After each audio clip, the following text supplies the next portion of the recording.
All right, thank you. I would like to call to order the regular meeting of May 9th of the Scio Township Board of Trustees.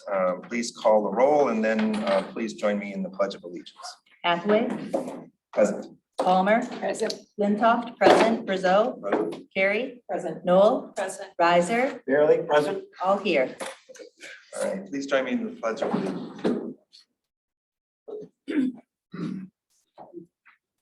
Allegiance to the flag of the United States of America and to the republic for which it stands, one nation, under God, indivisible, with liberty and justice for all.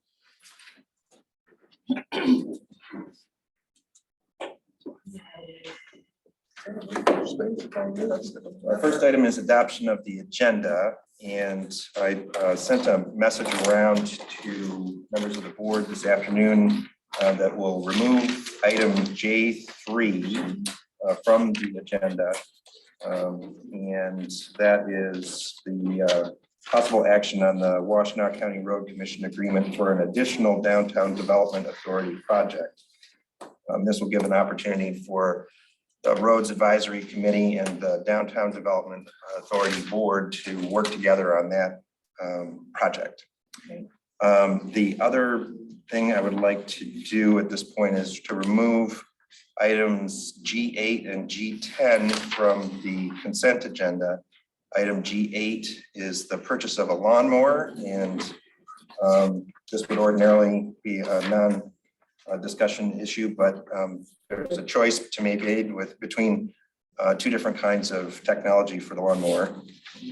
And item G10 is clarification of use of 2013 township-wide roads SAD funds for transportation alternative projects. So those would both move to new business. G8 and G10 are new business. G8 and G10. Are there any other amendments to the draft agenda? Yes, I wanted to, out of respect for our chief and the firefighters who are here, move K1 up in the agenda if we could, perhaps after the interview of Joyce Parker. I don't think we have any other presenters in that. Let's do that. Well, if there's support for that, it seems that there is. All right. What other changes, if any? I don't have I move the agenda as we amended on the record. Okay, so moved by Riser, support by Palmer. All those in favor say aye. Aye. Those opposed? Okay, the agenda is approved. This brings us to communications to the Board of Trustees, which we have quite a lengthy packet. Is there anything you would like to say about it? No. Okay. In that case, we will move on to public comment. This is a time for members of the public to speak for up to 3 minutes on any matter under the purview of the Board of Trustees. Our practice is to begin with those who are present in the hall and then turn to those who are participating remotely. Is there anyone here who would like to speak during public comment? Please come on up, have a seat at the table, and well, either one of you, whoever wants to. I'll back you up. Okay, sure. All right. I'm Frank McVeigh. I live at 5800 Marshall Road. I've been there since 1988. And since that time, Marshall Road maintenance has always been a challenge, primarily due to the lack of any kind of drainage system to get water away from the road.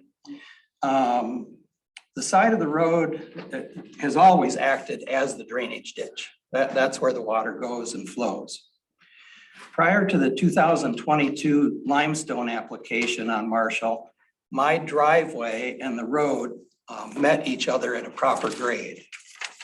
After that limestone lift, the grade is now 7 inches from the center of the road, 13 feet over to the shoulder of the road, which is an extreme grade change if you understand much about grade. I cannot raise my driveway without extending it into the roadway. And even if I did that, I would be creating a dam and impeding the water flow, the drainage flow down the side of the road. I've addressed this with the road commission and they're more or less unresponsive with regard to it. The only response that I got from them initially was that the township paid them to do a limestone lift on Marshall Road and not to address any driveway connections or any problems that were created with driveway connections. And it wasn't their problem and they intended to do absolutely nothing with regard to it.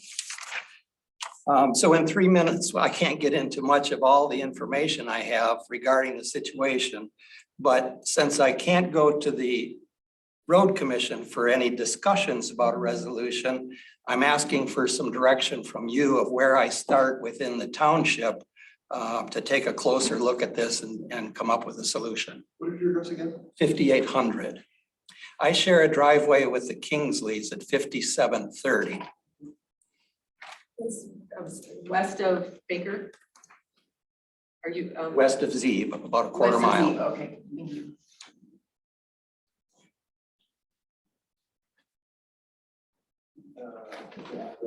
I'll be happy to stop out and see if they, at a time, we can look at it and then we'll figure out what the next course of action is.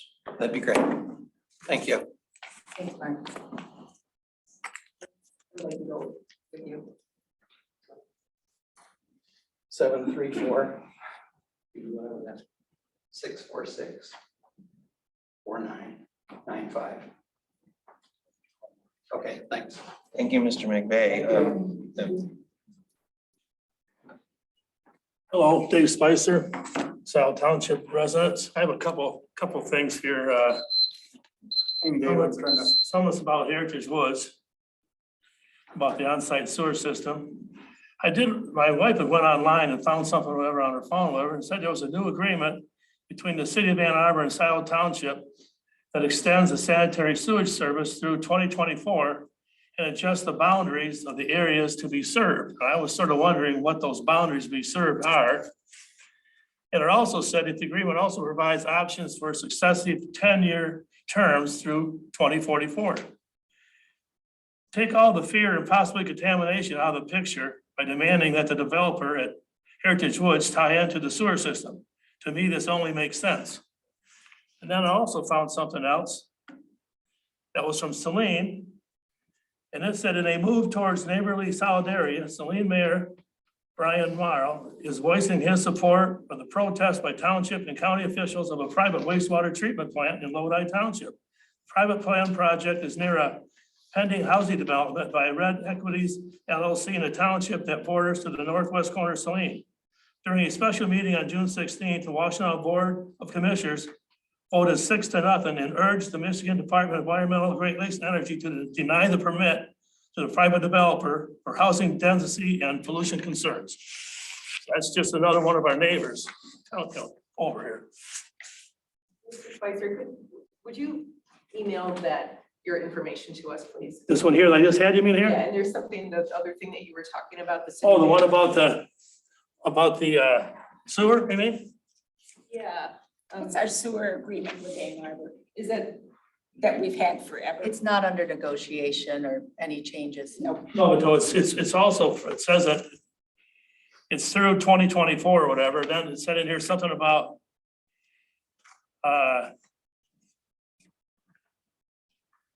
adjust the boundaries of the areas to be served. So I don't know what that means, but that's what was on the phone. It was from M Live from a meeting, I guess, or something. So thank you, you up. thank you. You're welcome. Hi, this is also echoing Heritage Woods. My name is Eugene Kett. I live at 609 Baker Road. That's the property just south of the boulevard. In the late 90s and early 2000s, I attended many meetings with other Baker Road residents in regards to rezoning the property, having water ran to the property, and having sewer ran to the property. These meetings were all held by Doug Lewan at the new high school, New Dexter High School, when it was put together. And these meetings stopped when the road was widened and the new bridge was put in place and we were forced to give up a portion of our front yards. I'd kind of like to know, if any research has been done as far as hooking onto the Ann Arbor sewer and what might have, if we've hit a roadblock with that, or if it's just something that's not acceptable, or do the neighbors have to look into this rather than the developer? My understanding is it's cheaper to run the sewer underneath the 94 to our property than to put that sewer plant in place that Eagle reviewed with us 2 weeks ago. It's probably about $500,000 cheaper. Would like to know those figures myself. I've came and complained and tried to explain to the best of my ability at every one of these meetings on how the final approval and preliminary approval up until this time has been contingent on us getting some form of development agreement with the developer. All we've received is one copy of a one-sided agreement and not one bit of negotiation. Nothing bending, nothing. You guys have all seen the letter from their attorney, Alan Green, to our attorney stating that we're a bunch of idiots not accepting this and receiving the economic benefit of them being next to us. I strongly disagree with that. I've seen other correspondence from Mr. Hathaway stating that we're in a stalemate. I can't really call it much of a stalemate. We've been given one document to sign and agree, and if you don't like it, that's tough. That's how it's gonna go. My understanding also is that MDOT hasn't given them a permit for the light at the end of the boulevard yet. I would think that's a strong item that needs to happen before final is even considered for this. And our understanding is, and we have in writing from MDOT, that there needs to be a boulevard agreement between us and the developer stating we're happy with this. And there's not, and that's pretty much all I had to say. Hope you guys have a great evening. Thanks for letting me speak. Thank you. Thank you. Happy birthday, Dave. Thanks. It for public comment? Hi, Roy Townsend off 5940 Cedar Ridge Drive. As I was driving over, I was thinking, actually, I did my first local road project in Scio Township 35 years ago. Paved Wagner Road from Miller up to River Drive. That's the first project I worked on as an employee of the road commission. I'm no longer employee of the road commission, but I just thought, oh, it was 35 years ago. So I've been working on local roads in Scio Township for 35 years. A couple things I want to address a little bit. J1 and J2 on your unfinished business. The township-wide special assessment district that was started. Public meeting started in 13. I think it was collected in December. It was on December bill in 13. Collected in 2014. We started doing projects in 2014. I think to date, there's still about $1.6 million left over. Set up to repair and maintain the local connector roads. I think there's a list of roads. Everyone aware there's a different list. But some of this confusion seems to be, when did it start? Well, we started doing the road improvements in 2014. So this is 2023. So to me, this year is still eligible to use those money on these roads. You want to argue about in 2024 after the 10 years, so be it. It seems like to me, it makes, if you count up the years, this is the last year of that thing. And actually, your attorney, Mike Homey, came to a public meeting. He spoke that actually you can carry that money forward the way it was set up for maintenance and repair, but I'm not an attorney. I'll let you guys sort that all out. So that's my thought on that. Let's try to fix the roads because I think people in Scio Township, people in the state of Michigan really want our roads improved. The other one is J2, Road Commission Agreement. There's matching funds available from the Road Commission. They put together matching funds for 30, 40, 50 years. This year's $100,000 the Road Commission's putting up to have for them going to invest in our local roads. And the deadline is end of I think it's May 19th. So if the board doesn't act on this, you're going to jeopardize losing that $100,000. I know a few years back, there's a couple of years that the Road Commission, the township elected to give that back to the Road Commission, which I'm sure the Road Commission appreciates it, but I think the residents in Scio Township would rather have that money invested into the road system here in the township. And some of the projects on there are Scio Road, Peters Road, Pratt Road, Park Road. These are all roads that are on the original list. They've been limestone one time. Most all the other roads on that list have been done twice, i.e. Marshall Road, Delhi, East Delhi, all those roads have been done twice. Those roads have been done once.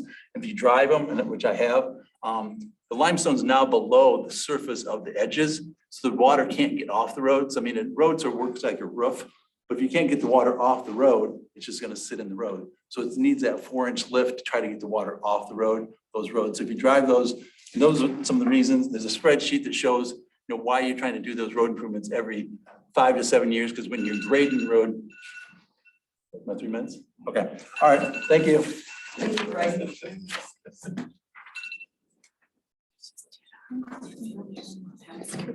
Kathy Spicer at 525 Acre Road. I just was going to clarify just a little bit for Dave Spicer, and he's going to email to you what he spoke of. I just happened to be playing around on my phone, I don't even own a computer, wondering if Scio Township had any other waste sewage treatment plants, like the one that's proposed for Heritage Woods. And if I remember, maybe a meeting, this might be at Heritage Woods, the first one for Scio Township. Anyhow, I was just playing around, and it was an example that I said, look at Mount Celine, whatever year that was, and he'll email it to you. So that's how that came up. And it was an example how they sort of didn't want it and their pros or cons for it. So we're kind of looking at this treatment plant and wishing, just like Eugene Kett, my neighbor, said, we would wish that we could have Ann Arbor City Sewer instead of the treatment plant. And then I saw where I didn't realize, I'm just learning, all you guys in the government, that Scio Township, ties in with the Ann Arbor City Sewer. And we kind of know where it ends and what it's going to entail.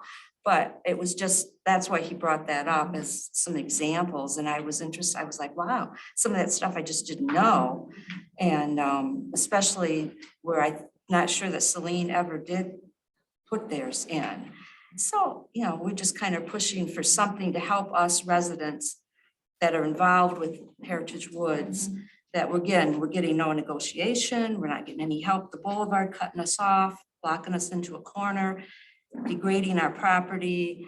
And then the only other thing is that maybe we can get something out of it to help us with the sewer situation too.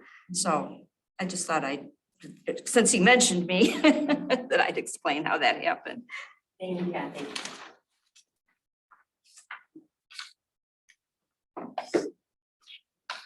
Everybody. All right. First off, if we could work with the Parkwood residents to get a reasonable resolution to their request. I know the planning commission had another meeting last night, it was on their agenda. I know we're still sort of waiting for the developer, but I figured they would want to do something as well by now. Anyways, second item on my list, I did notice on G1, under payment of the bills, we're paying tap fees to the city of Ann Arbor from the sewer fund. There's no corresponding activity on the same payment of the bills for the water fund.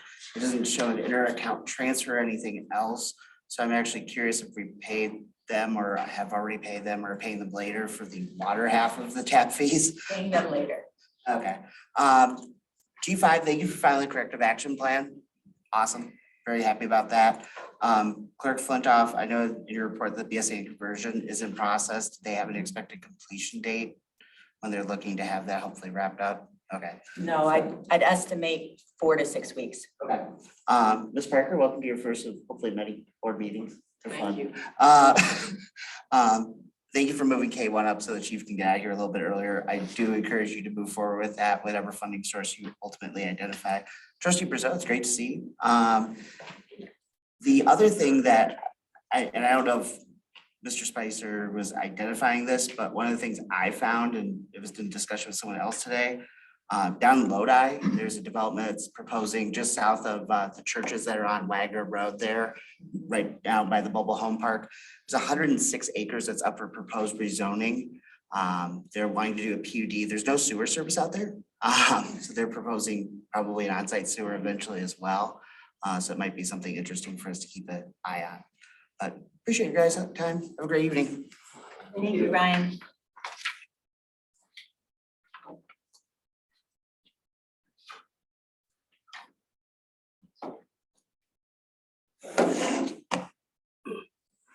Hello, Kathleen Brandt, Scio taxpayer.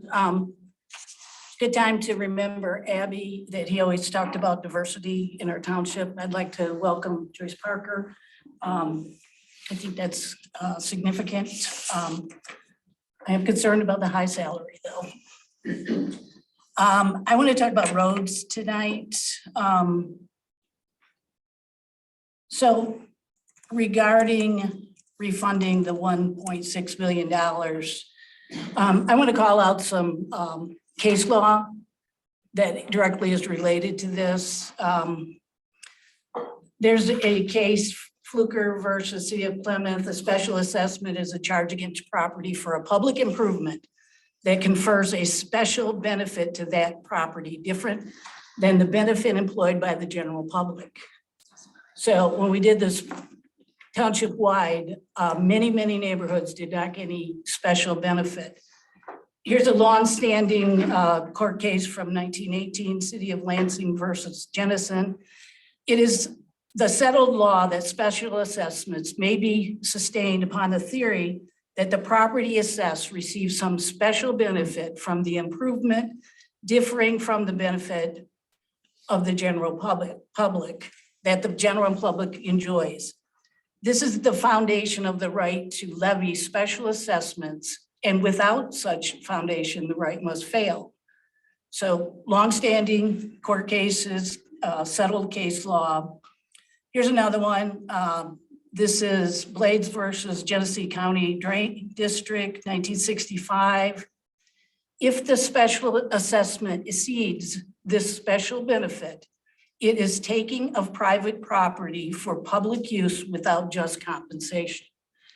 This is very significant. You have had a number of taxpayers that have challenged that you're not returning this. This is solid case law that if you do decide to keep that money, I would estimate that there will be action taken, and there's case law to support that it should be returned. So I'm not saying I'm a lawsuit, but I might be party to one, you never know.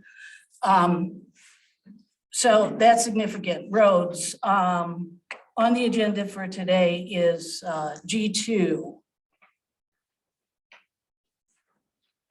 J2, sorry, J2. Item number 13 and number 17. Saginaw Hills Estate, subdivision Westview Way, Southwood Court, Wagner Ridge Court. I will note that both of these properties were paved under special assessment last year.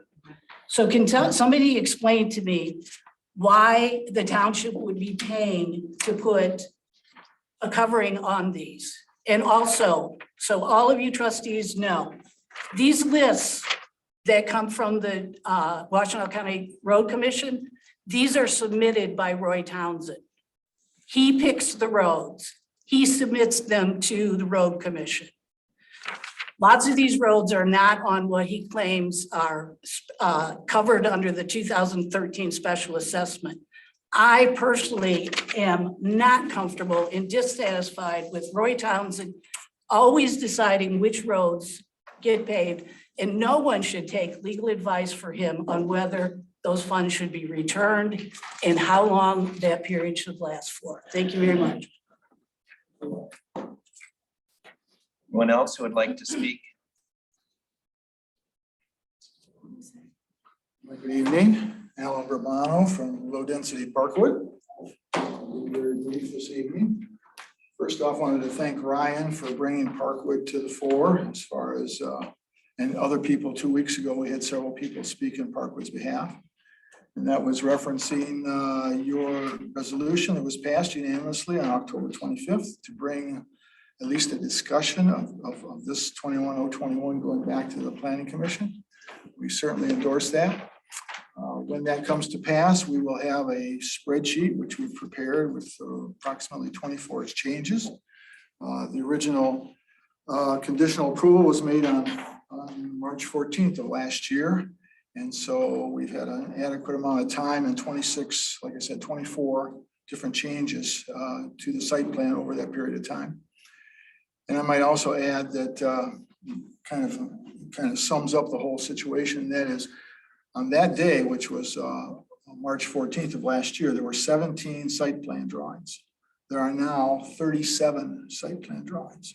So in terms of an engineering aspect, just a total bulk of information that has to be processed and changes in general, it gives you an overall. And that's, if you do the math, I'm an engineer, so it's 129% increase just in the drawings. So you can imagine the content of information that's there.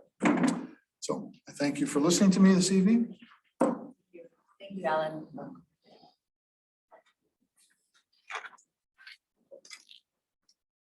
Good evening, everyone. My name is Kevin Jackson. I'm a Parkwood condominium homeowner.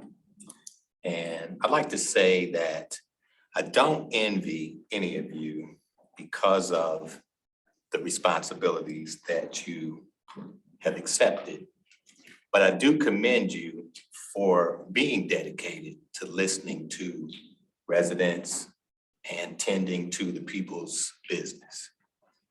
So with that said, I'm here to support Alan and the low density group of Parkwood. We have never opposed development of that piece of property, never. In fact, prior to all of the changes and the iterations that have been going on, at one point, there was 7 acres available for development, at which time a developer said that they would put 24 units on those 7 acres. And things seemed to be fine at that point. Whatever happened, the owner of the 2 acres sold it to someone else, which knocked that 7 acres out. And then it came down to 5 acres, but only 3.85 or 89, I'm not sure of the exact number, but it's less than 5 acres that can be built on. In keeping with the character of the community, a lower density property should be placed in there. And whomever purchases it should enjoy the benefits of living in Scio Township and utilize all of the facilities that's available. When we see that there's less density from Park Road all the way out past Wagner, why would we want to put a dense piece of development in that small piece of property that would throw the whole character of that corridor out of balance? I recall in one of the Scio Township communiques that they wanted to keep a corridor of calm between Park and Liberty, so that as you exit from the country and you come down that calming corridor, once you pass Park Road, you're in downtown Scio. And we can all look and see that it is booming in downtown Scio. New businesses are going up. There's things for people to do. And I can understand wanting to put development into Scio Township, but not at the density that Arbor Groves wants to do. So if they're not meeting all the legal requirements to put that amount of density into that space, I'm urging the Board of Trustees to not only decline and deny that permit, but to please send it back to the Planning Committee so we can all win in this situation. Thank you. Thank you, Kevin. Is there anyone else present who would like to speak during public comment?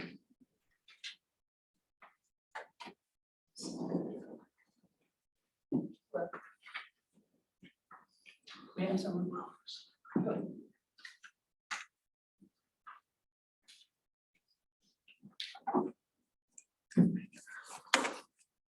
Pam Boyd, a Scio resident, Scio Community Newsletter. Good evening. Carrot and the stick come first. Trustee Brazeau, you do realize that the trustee you replaced had several months worth of absences. This made residents uneasy that our township government was not being taken seriously. The township board meetings are not a coffee klatch that you can easily understand the trials and tribulations that unfold. I hope your future schedule allows you to be more in attendance. Interim Manager Mark Thompson. I know you still have a few weeks left in the township's employ. However, I wanted to take the time to tell you, although I've been on sabbatical from all things Scio Township recently, I've only heard good things about you and how you've been directing our township. Thank you for all your efforts, and boy, you should have asked for a bonus for bringing us to our next manager.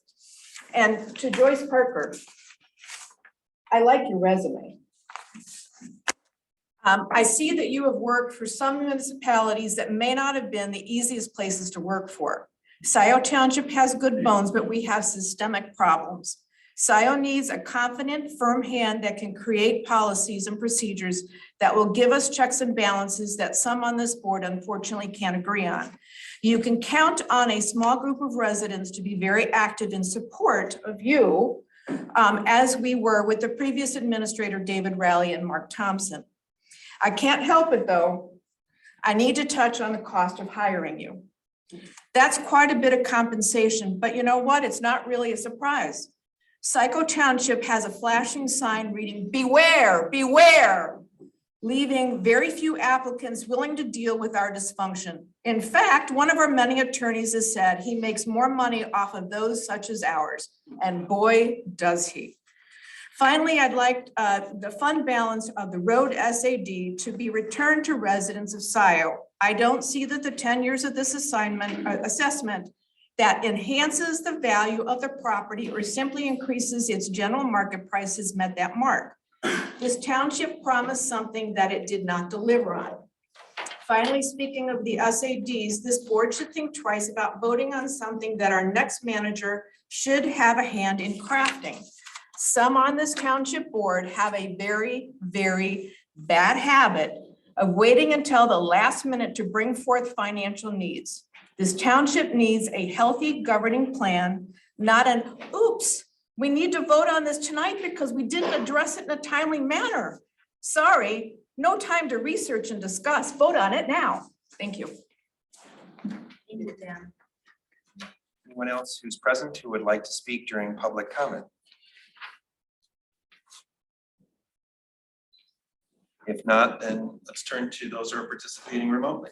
Okay, the first person to speak is Kathy Jaskowitz. Sorry, what's your name? Yes. Hello. My name's Kathy Jaskowitz, very close, and I'm a Scio resident and member of the Environmental Sustainability Task Force. I'm speaking tonight to ask you to pull item G8, purchase of lawnmower for township property, from your consent agenda tonight and reconsider the purchase of the battery-powered option rather than the gasoline-powered mower. The Board of Trustees has committed itself to net zero greenhouse gas emissions due to township operations no later than 2030, which gives us 7 more years to make the transition to electric equipment. The life expectancy of the gasoline-powered mower is 15 years, which means we'll still be using it well after our target deadline. We need to make the commitment now when the equipment needs replacement anyway. While the battery-powered mower costs around $18,400 more than the gasoline-powered choice, upfront cost is not the only cost to take into consideration. Between the cost of gasoline and routine maintenance and repair, the gasoline-powered mower will cost you around $8,500 a year more than the electric option, according to the Mean Green manufacturer. The U of M has switched over to electric equipment, and they say the difference pays for itself within 6 to 8 years. We may well be able to do that in time for our 2030 goal. Since zero emissions is not the only goal of sustainability, we need to look at the other costs of gasoline-powered equipment. The public health cost includes all the pollutants, fine particulates, and noise given off by this equipment in addition to greenhouse gases. According to the EPA, extensive evidence exists on the adverse health effects of exhaust emissions and other fine particulates, which include cardiovascular disease, stroke, respiratory disease, cancer, neurological conditions, premature death, and effects on prenatal development. Also, the noise level of these mowers can exceed 90 decibels, which will damage hearing at close range and certainly disturb the peace of the neighborhood. Electric mowers are quieter and unlikely to cause any hearing loss. These effects will be particularly bad for operators of this equipment who are breathing the pollution and hearing the noise at close range. Finally, you need to consider the fact that the choice you as trustees make is very visible to the township. How can you expect your residents and your businesses to make sustainable choices if you cannot make them yourselves? You are our elected leaders. Please reconsider this resolution and vote to purchase the battery-powered mower rather than the gasoline-powered option. Thank you. Thank you, Kathy. Thank you, Kathy. Up Thank you. next is Jonathan, followed by Bill Doty. Jonathan dropped back. Oh, there he is. Okay. Bill Doty, will you want to speak next, please? Followed by Jonathan. Hi, this is Bill Doty, 465 Woodgrove from Parkwood Condos. I'm just raising my hand in support of the comments that Alan Burbano and Kevin Jackson made tonight. And I agree with them and support them totally. Thank you. Thank you. Thank you. Jonathan. Followed by Rob Pattinson. Hey, thanks. Yeah. Excellent comments tonight. I didn't even know there was a decision coming, but I am so in support of the purchase of electric lawn mowing equipment, even before I heard the awesome presentation by Kathy. I have a 1964 John Deere that I mow the vast majority of my property with, and I have an electric push mower that I bought out of frustration during the pandemic. I wish I could get a John Deere battery powered tractor. They are so much more powerful, quieter, no oil changes. I didn't even sign on to talk about this, but Kathy is absolutely right. And that's an awesome proposition that she has made. I support it. I also support the other comments made by Kathleen and Pam and the other ones surrounding the density of that crazy long-term project that you guys have been putting off. But the real reason I'm calling in and talking is due to the fact that I think you know the whole funding for the SAD. I won't bore you by rereading my letter demanding you return the funds. But here, for the Scio Township listeners and people on Zoom and participants, what's going to happen tonight is they're going to try to push through some other alternative poison pill. So they're going to do something like, okay, you want your money back? That's fine. We'll just charge you like 3 times the amount. So watch for that tonight. Enjoy the special, pop your popcorn and watch them do it. But what they're going to try to do is either keep the money that they by law have to refund to us, or they're going to say, yeah, we'll give it back to you, but we're going to hit you with a bigger bill. It's blackmail. It's inappropriate from our leadership. And I'm trying to keep it polite, but that's really a slimy move. Watch it happen, folks. Thank you, Jonathan. Rob Pattinson, please go ahead. Thank you, Rob Pattinson, Scio Township. For item J1, I find it extremely frustrating that you're going to make a decision on $1.6 million based on secret meetings with the supervisor's personal attorney, who in my opinion has a long history of warping issues to support the supervisor's agenda.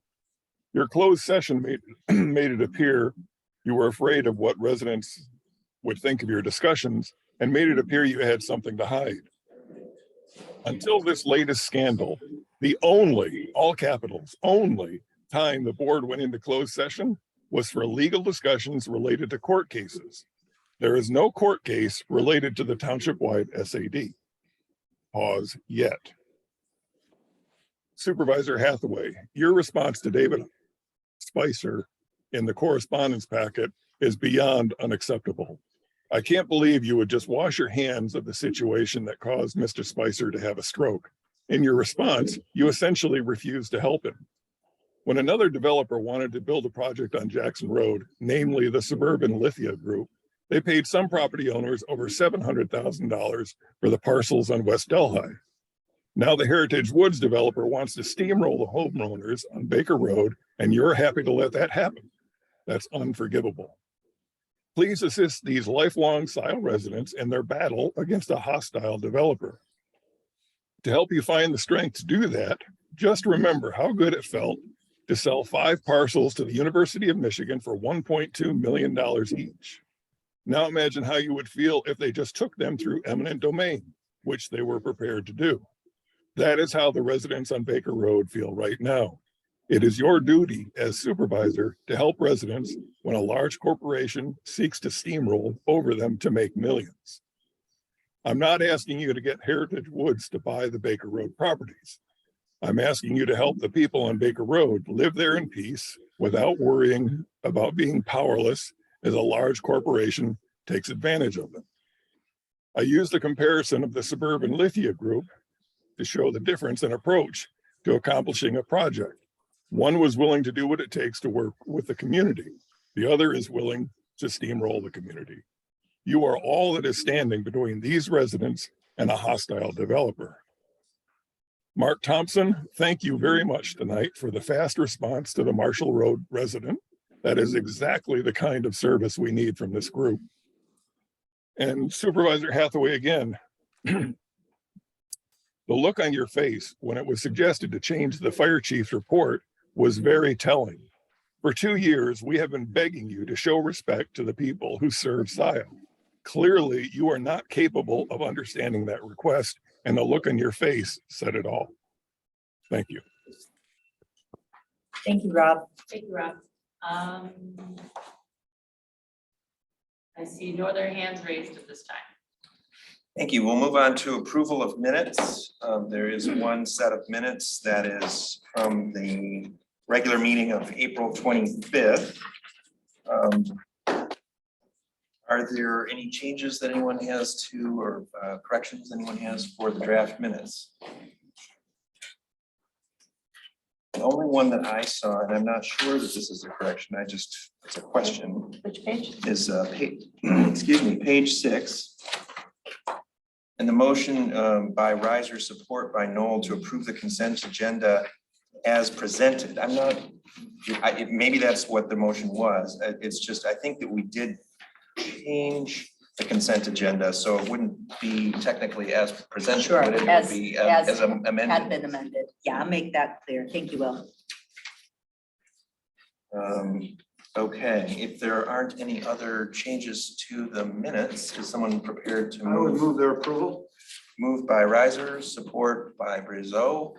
All those in favor say aye. Aye. Those opposed, minutes are approved. That moves us along to the consent agenda. Is someone prepared to move the consent agenda as amended? With the exception of G8 and G10, which have been pulled, I move the consent agenda. Okay, so the consent agenda has been moved by trustee Riser, support by trustee Knoll. Because it contains expenditures, we have a roll call vote.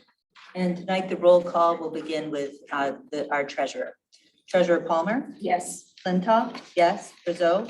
Terry? Yes. Noel? Yes. Riser? Yes. Hathaway? Yes. Consent agenda adopted as amended. Brings us to reports. We have written reports, and those are in the packet. Unless there are other oral reports or questions about the written reports. And thank you, John, for the planning report. I included it online. One follow-up and just a request to you and the planning commission, planning consultant, to see what we can do about Parkwood when the time is right. Okay. The Arbor's Grove site plan. Right. So, and we want it on there for discussion, a public hearing, or an action item, or is that something we gotta talk about? What? You know, I guess my general question, even backing up from that, is what can we, the planning commission or the board, do that's appropriate to do at this point. I don't know if it's time to send it back Do to, some status update on the project or where we are, or, I mean, there have been so many changes since a year ago. just kind of, how about just like a review, so to speak? Where are we on it? Or will it be an action item for the, I mean, I'll take it to the PC for sure. Yeah, but- to the PC and to Doug. I want to follow our process for sure. It's just last fall, we'd already directed our planner to kind of look at it and see what he Update can do. discussion, would that be okay? Can I suggest checking with Doug first? Yeah. Yeah. And on the process where. Because I don't know what the appropriate action is, Okay. John. The answer is yes. Yeah, and we Um, can talk later about the details. all right. I have I have another report, oral brief with Kathy, and we've met a number of times with respect to the Attorney Utilization Committee. And that was formed to try to get a handle on how we use attorney fees, how to keep the cost down. We're using sometimes different attorneys from different firms for the same things, causes confusion, causes delay, causes hard feelings. So we met with Fink, we met with Mariah, we met with Mark Thompson. We've had brief conversations with some board members, and we're thinking about soon delivering a draft policy that will has as a likely proposal that, except for like brief calls that aren't anticipated to take long on the phone, that requests for legal work go through the township manager, who can kind of gatekeep it internally, CCing the board so we know what's out there. And that we have a primary township attorney, that'll be Fink, and to the extent Jim Fink farms it out for expertise, then he'll do that. There are some exceptions for matters where we have attorneys who specialize in a certain field. The Gelman litigation is being handled by Bill Staples. We've got a labor lawyer, Dickinson Wright. We have got bond counsel at Miller Canfield. There might be some things that LPC does that Fink can handle with respect to conservation easements, but we usually use Miller Canfield, Scio. There could be some other one-off niche things. We've got Foster Swift, which does stuff on millages and SADs and levies, things like that. Kathy, if I kind of encapsulated what We also met with Mike Homier. Yes. Yep. Yeah, it's all blur now, protect a lot of people, yeah, but okay, thanks. So stay tuned on a draft. What we want is something that makes sense for the township and makes sense for the 7 of this board to follow. We want something that people are gonna follow, rather than you call this person, you call this person, I email him, but I'll call her. It really isn't the ideal way to do it. So stay tuned, we're working on it. Great, thank you. Are there any other questions about reports or oral reports to be made? I actually have a question. A few weeks ago, I commented about Sean Keogh's reports to the Dexter City Council and how he listed off all of his activities during the week. That could be very helpful for our board to know kind of the meetings that you're having, what is being discussed, what are the issues? I mean, you don't have to go into great detail, but just then if we have questions, we can reach out to you. Just kind of to know what's out there and what's going on. So there aren't any surprises. Okay, are there any other comments or questions? Trustee Carey. Yes, I have a report that I keep forgetting to include because I've had issues attending the meetings.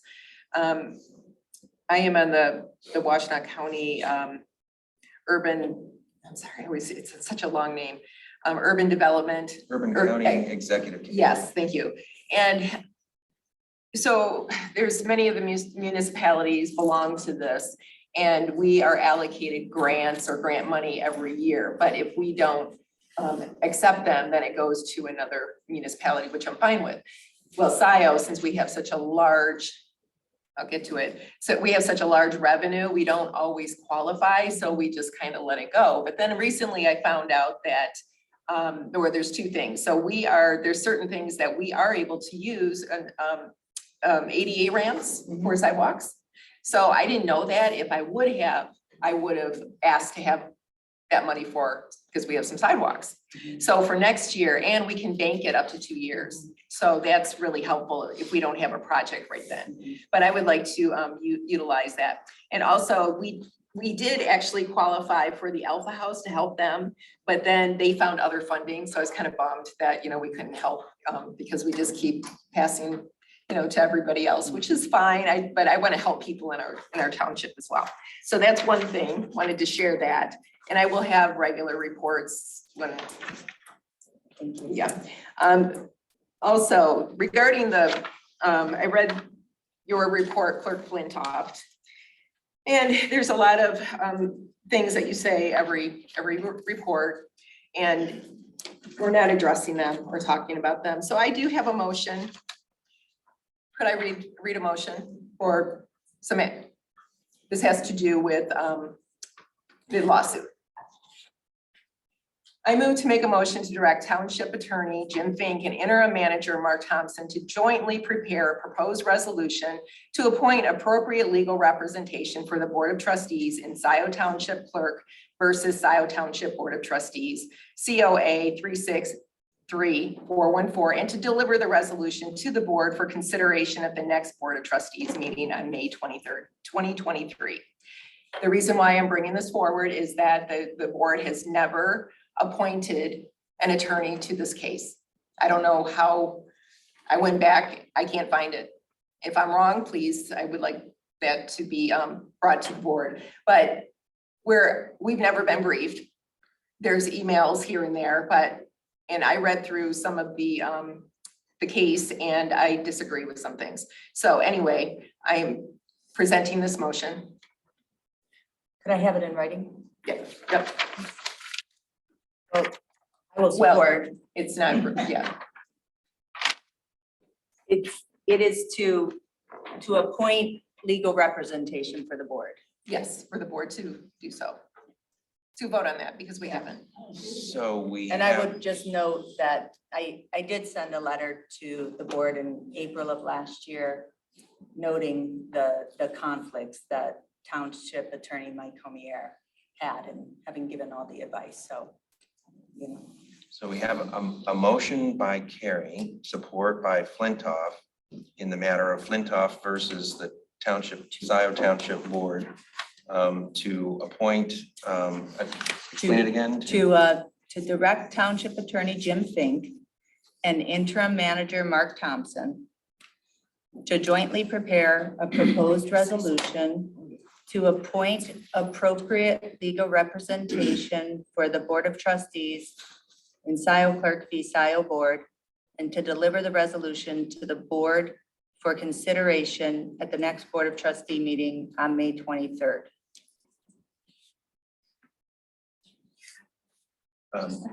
Sure. Please, Treasurer Palmer. I'm concerned about this kind of action activity when there's not been anything discussed or whatever. I Well, it's in don't her want to jeopardize the case for either side. Right, absolutely. But this is why, because we haven't been briefed and we didn't appoint somebody. And Attorney Homier is working for the township and other things with Clerk Flintoff. So to me, that seems like a conflict of interest. Now, Jim Fink goes over everything with Mark Thompson and they come back and say, oh, this is fine. But then the board can vote on that attorney to represent us. And I want to be regularly briefed as a board. I don't know how court cases go with this kind of. Oh, no, we go into closed session for Gelman. That's a. Well, let's take turns. Yeah, sorry, Trustee. Mark, Oh, you got your trustee. hand up, I'll wait. Yeah, well, go, like, let's just go around. Yeah, round and I can like tell you we what always happens in a normal case. Trustee Brizzo? So a couple things. Obviously, this comes out of the blue, so I needed time to digest it before I processed any motion tonight, that's for sure. I need to understand a lot more data behind it. Two, we have a case it's tossed out of court, so I'm not sure whether relevancy is here. We have an appeal that's in motion right now, but the appeal's in motion. Nothing's happened yet. It's at the court, it's fully It's at the briefed. court, right, but nothing, no action's been taken yet, Oral arguments will be scheduled, yeah, but they haven't happened yet. correct. So to me, seems, I'm not saying it's not warranted, I just don't know if it's warranted yet. It just seems a bit premature to me, in Mark's opinion only. I would lean on our legal counsel, it's our two experienced lawyers, if I'm out of line or inappropriate in my line of thinking. And I'll just explain what happens in a normal case. A normal case, what do you mean, a normal? When a normal case? process? A normal civil lawsuit? When the township is sued by somebody other than the clerk. When the township is sued, typically what happens is, we get sued, we refer it to Township Attorney Jim Fink. He determines if he deals with it himself, determines if we notify the insurance company, we typically always do. For certain types of cases, the insurance company will assign an attorney, as happens with a lot of things. And then in other cases, the board will determine who will represent them directly. I have to say one other thing is that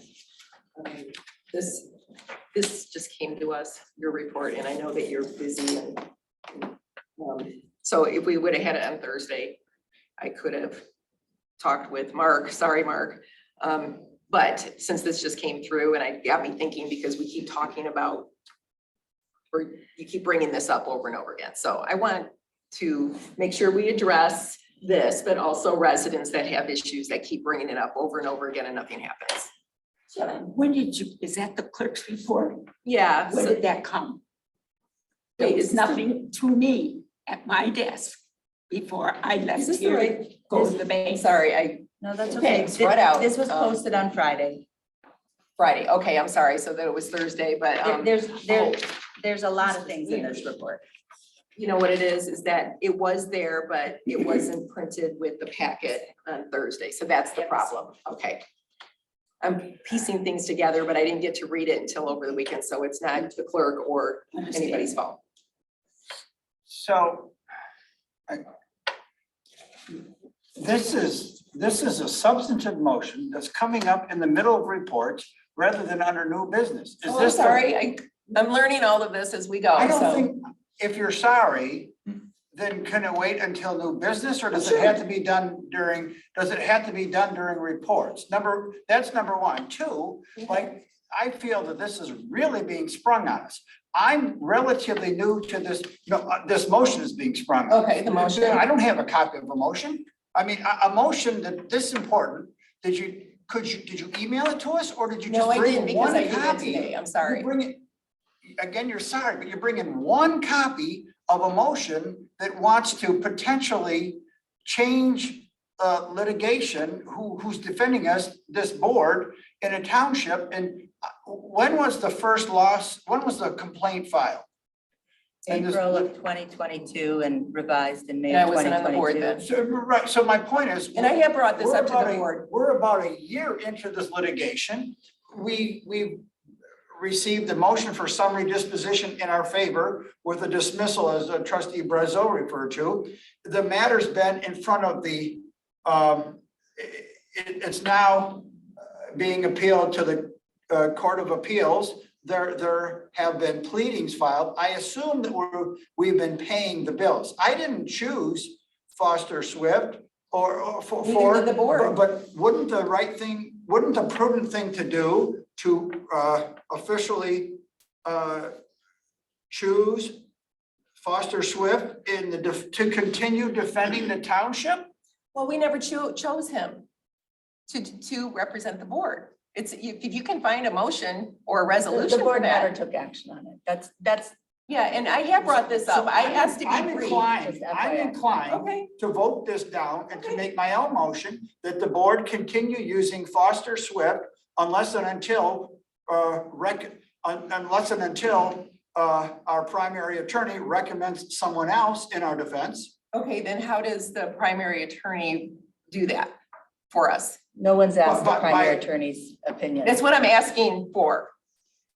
And the other thing is that, But I don't want to change course if, so far, we're doing pretty good in the lawsuit. We got it dismissed on MSD. why aren't we being briefed on this? Why Well, haven't that's- we ever you- had a you make a closed good session? point. That's a You- separate you- issue. you- Okay, you so make a maybe I good should have, point. maybe that should have been the motion.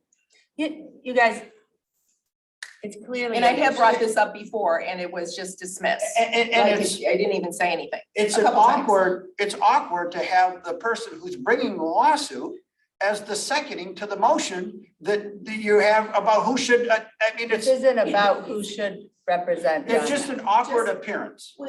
You just talked about Jim Fink or the Fink and Fink being our primary. I agree, but Yeah, so this is all I'm asking. The motion, just to be clear, John, I mean, for what it's worth, her motion would ask Jim Fink, our township attorney, appointed for 4 years, a long time ago, and interim manager Mark Thompson to prepare a recommendation on this. But I don't think you should be involved in any activity because of the substance of the issue. Jessica, I really think it would be best if you did not, I'm, whatever. I I understand. seconded this. I I know, but understand. you're the plaintiff suing all of us, supporting something that has to do with who should defend us in the lawsuit that you're bringing. I'm just saying that raises the potential appearance of a conflict of interest, and that's, John, the whole thing's messy. I am the clerk doing the board. It's messy. I agree. and then like, it's, why couldn't we meet? I understand people meet, I don't meet, but I understand there are elected representatives who meet with Fink and Fink every Monday or Tuesday, whatever they may, and they like, hey, are we doing this right? Do we need to ratify this? I mean, to have it sprung on us without a copy via email or in person, I just don't think that's the way to do business. And I'm sorry. And it reminded me when I was reading through the agenda that here's the report, and I could have said, hey, let's put it under, the very last agenda item. So when we dismiss at 11, we can put it onto the next meeting. But I didn't because I'm still learning. Jillian, you've been to so many meetings, you've seen how they work. I mean, I As know far as that you're motions still, and yeah. I know that okay. you're still learning, but to spring something of this magnitude on us during reports, I have brought I this can't, up I don't before. attribute And that to a learning curve. Has been, I have brought this up before a few times. Why aren't we being briefed? Why aren't we having closed sessions? That's a good point, and I think we Okay. should have a closed session. So I would ask you to consider withdrawing your motion and to ask our attorney to go into closed session once, so that he can brief us on this. The attorney handling this matter. I think that's the Oh. better way to do it. I'll withdraw my second. So we can't just vote on this and then, We can. and then you can create another motion? I don't know that we'll need a motion. I think we can just ask him to do so because he's offered to do so. Yes, okay. So do we need a motion for that? We don't have. I to- don't think that we do need a motion for it. Okay, who's going to? I would leave it to Kathy, would Well, you I want want to? to say something. I'm waiting. Oh, Well, I'm sorry, I'm sorry. waiting to call on you after I'm sorry. trustee Riser is I yield. concluded. Trustee Noel, your turn. We're in the middle of an appeal. This isn't the time to change. Okay. You raise valid issues. We do need a closed session, and maybe we need to facilitate that with Mike. He has offered to do it. He attached some conditions. They weren't acceptable, as I understand it, to everyone. I've never received anything from Mike. And we Because neither for the has- record, he neither- can't, I'm sorry, neither I has- cut you off. John, neither has my attorney. Not a peep. But Mr. Homier cannot communicate with you because He could- you're about John, this. John, No, John. I'm not gonna be dismissed on this John's because, my attorney. He could communicate with my attorney. but the rules of professional conduct don't let him converse with some of My these attorney. represented by counsel. Yeah, but then he My can't attorney. serve the board properly if he's doing other things for the township in a I legal think- issue against the board or I the think clerk. trustee Noel, Kathy could get this closed session briefing on the update on litigation. Working through what Mark. Can I interrupt you, Kathy? Kathy, please continue. Sorry. Sorry. Okay, we are working on our draft policy for litigation right now that John summarized for you a few minutes ago. Okay. We're not done yet. We still have to meet with Will and Jessica. We still have to revise it, probably one or two more times. Yeah, I'm happy to meet whenever. Okay, okay. I mean, you're talking about two separate issues, really. I agree, we need to have a meeting to discuss this all with Mike. But there are gonna be some conditions, and whether or And not, someone should communicate those conditions to me or my attorney. okay, okay. All I'm saying is, I just want to be clear. Like, maybe you all have talked about potential conditions. It's not gotten to me It's through been a any. general discussion only. Yeah, no, I know, but that's all. But can you appreciate how he would want to share our strategy on how we're going to defend a lawsuit with the party who's bringing lawsuit in the room? I can also, and can you appreciate that he is the attorney who gave me confidential advice and gave the board advice that led to this?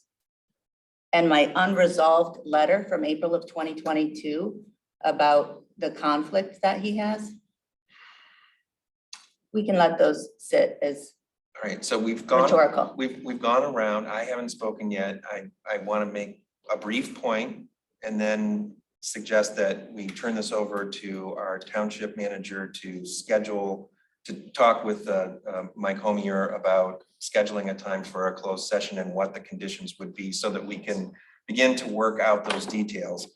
The timing of the lawsuit was such that it required a very prompt response. There wasn't time to go through the kind of process that ordinarily occurs when the township is identifying an attorney. We had to move very quickly in order to respond when the suit was filed originally back in April, in part because there was the initial suit before it was amended called for A TRO.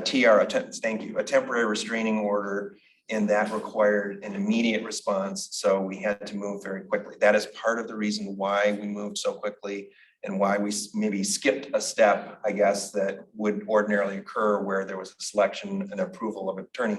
But we did get that approval of Foster Swift to represent the township from our insurance company. So we have covered some of the ground that we would have covered if we had had more time. There was more to it than that. Well, there's a lot more to it. Yeah. I don't know that it really helps us to Doesn't spend a now. tremendous amount of time sort of, rehashing what happened a year ago. But I think we do have a plan to go forward with scheduling a closed session briefing on the litigation. And that is, I think, addressing at least part of your concern, trustee Carey? Yeah, I think so, Okay. possibly. Are there any other comments on reports? I just before wanna we- say- Is there a motion on the floor? No, the second was withdrawn, so there's I no withdrew motion. my second. There's no motion on the floor right I now. Okay, wanted to just say wanna- one more thing. Okay, trustee Noel. I'm sorry. Julia, Yes. do you remember how upset I was when Will sprung the motion to hire Jim Murdy Yes. on the board, and none of us had seen a negotiated employment contract? Yes, that was sprung It at was that meeting. sprung on the board, and It was a discussion item, actually. I was very upset. So consider that, we all appreciate, this advance notice. Okay, I also have a resolution for later, sorry. But that's kind of goes with under the roads. Don't tell us what it is now. Wait. All right, I'll wait. Okay, Well, you guys, it is legit. I mean, you know, Board Yeah. members can make motions. Yes. That Come on. is an option. So it's just, when you do it and people don't have notice, then there is there may be a negative reaction in response. Well, let's start everybody back to the agenda. Yes, that's what I was gonna say. Unless there's something else about reports, I'd like to move on with the agenda. We do have, I'm sorry, the fire chief's report. So let's move to that. Andy, would you come up and change the topic, please? I'll do my best. Put out a- Christine, can you put out a bring me fire. be able to share my screen, please?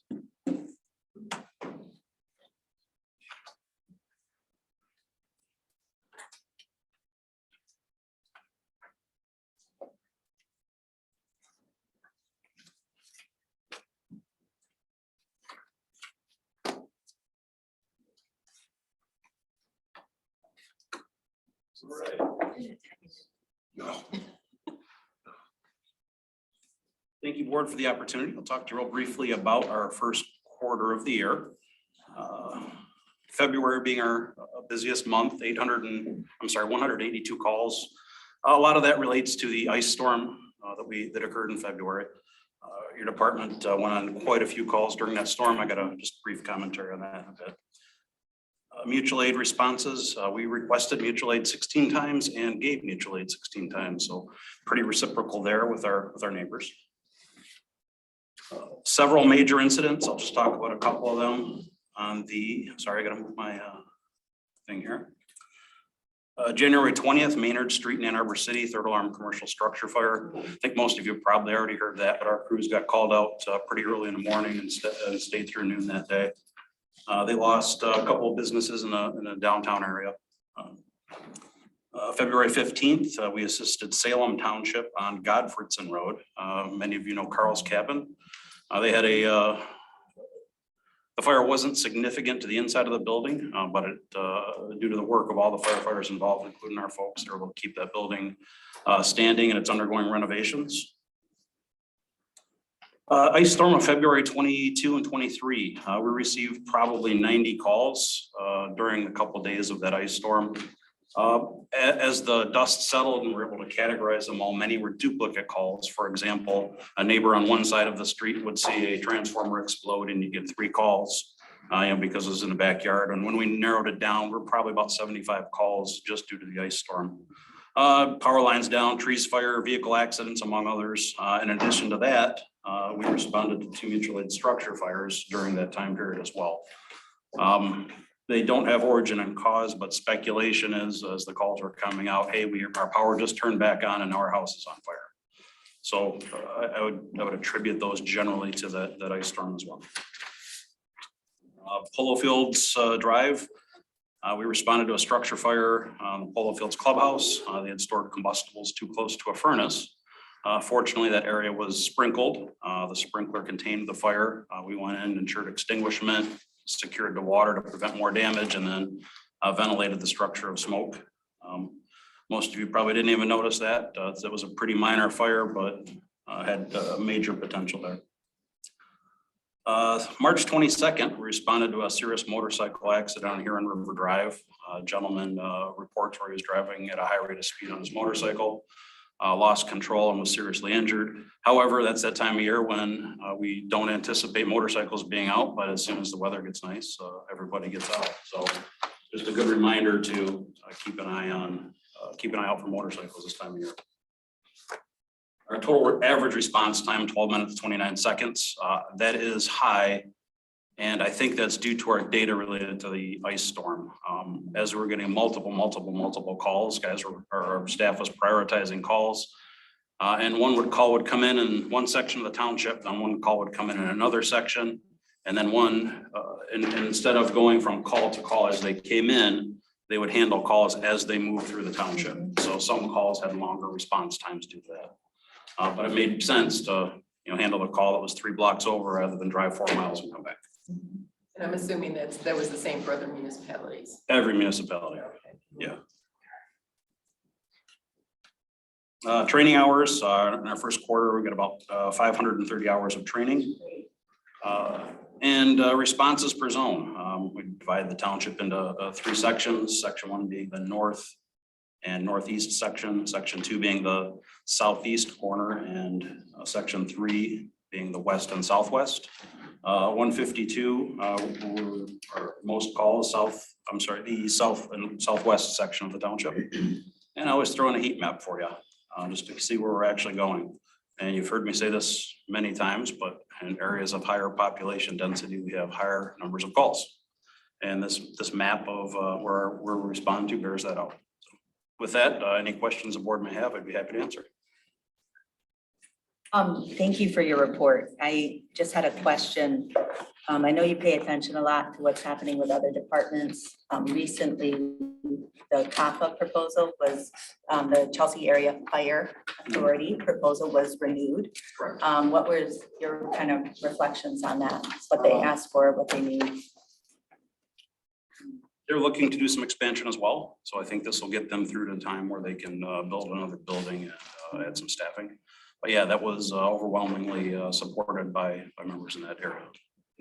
Roughly, I think they're about 2.5 mils ballpark. Yeah, I think so. Yeah. Thank you. I have one request. So I printed it and it looked like it was you have a different one that's in the packet? I do not. Or do you? I do not. It should be the same one. Yep, same one. Okay. The font looks a little goofy for some reason. I apologize for that. So it's the date of January 24th, 2023 is the correct. It's different. Oh, no, I apologize. No. I paid attention for one. I was just gonna I'm not ask, seeing that. I think somehow the prior report made it into the Right, packet. so I was just gonna I ask. apologize that I uploaded the just wrong check report. that and swap it out if you can. Absolutely. And sometimes Granicus does that when I'm doing the Just email it to me. the rack. My apologies. I will get that addressed. Right. Thank you, board. Thanks, Chief. That brings us to item I1, which is our interview with Joyce Parker for the position of Township Manager. And I will turn to Trustee Brazo to introduce this Sure. agenda item and this person to us. It's my great honor to invite Joyce Parker forward, and just to give everyone some background, 'cause I know there's some concern in terms of cost and negotiation, and I contemplated all those things. I always try to look for the good of Scio. And I think some folks have mentioned we'll start with the salary, and the salary is certainly on the higher side. There's no doubt about that.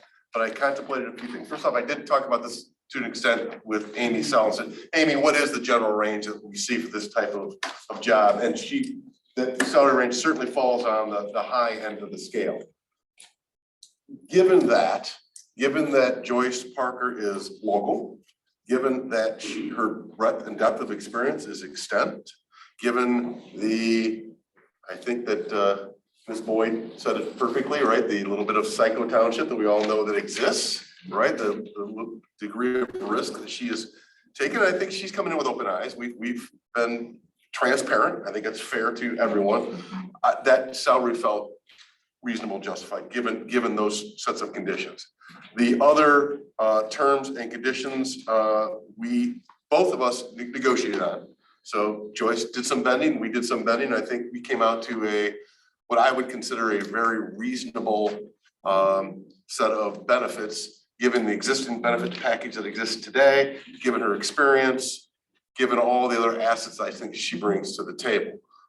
It's still less expensive than Mark. God bless you, Mark. You know I love you, man. And you can get us 20 pack of those hot dogs. Joyce can't do that. That's the one thing that Joyce can't do unless she wants to make a Toledo run.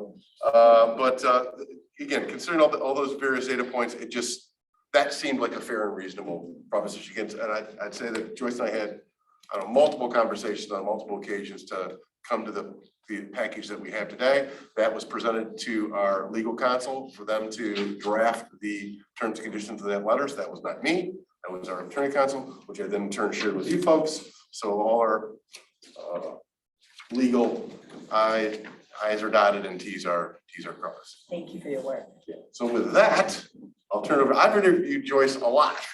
So you don't need me to do that anymore. Perhaps we'll leave it to you folks to ask any questions you folks feel. I think the order we were going to do is we were going to give Joyce an opportunity to make a presentation, and then we were going to go around. If people wanted to ask questions, members of the board, they could. But why don't we start with your presentation? Okay, thank you. And good evening to members of the board, as well as the residents that are here tonight and those that are watching virtually. What I would like to do is just briefly talk about myself for a few minutes, my background and my experience, and try to answer any questions that you might have tonight. Okay, all right. So basically, I'm currently employed as a consultant as the CEO for the municipal group. And the municipal group has been actively involved throughout the 20 years that the group has been in place, providing services to local government, state government, and county government. That's solely the work of the group itself. And prior to working with the municipal group, I've also worked with the state of Michigan as Deputy State Treasurer. I've worked in that capacity for a little over 2 years, and primarily, again, in the area of local government and school services. The area that I covered included 3 bureaus, the Bureau of Local Government and School Services, which actually oversee and regulate areas related to government as far as the audit, various programs, activities, in terms of equalization with taxes, things of that nature. So the Bureau was directly involved in that area. In addition to that, we also had the Bureau of State and Authority Finance, which handled the legal side and the bonding associated with units of local government, as well as universities and school districts. And then thirdly, was the Michigan Infrastructure Council, which was involved with basically consolidating and coordinating infrastructure throughout the state of Michigan. And so those were the areas covered when I worked with the state of Michigan. And then prior to working with the state of Michigan, I served as a city manager, an assistant city manager, township manager, and senior department head in various cities throughout Michigan as well as in Illinois.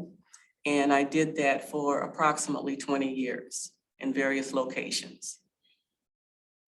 In terms of my educational background, I have a bachelor's degree in business administration, a master's degree in public administration. I'm a credential manager with the International City County Management Association, and I'm also a full member of the International City County Management Association. So that's primarily my background, and at this point, maybe I can answer any questions that you might have. We did get some suggested questions from Amy Sell. I don't know if people have those or not, but. I'm gonna go first though. You don't want to go first? Why don't we start this way and we'll start with Trustee Noel. Okay. Welcome. Thank you. Good to see you. Here's my question. How would you handle a situation where you were given conflicting guidance from 2 board members? Well, as you speak about the township board and a situation where you might have guidance from 2 different board members, I guess my question would be whether the board itself took one position or the other, or should I get direction from the board itself?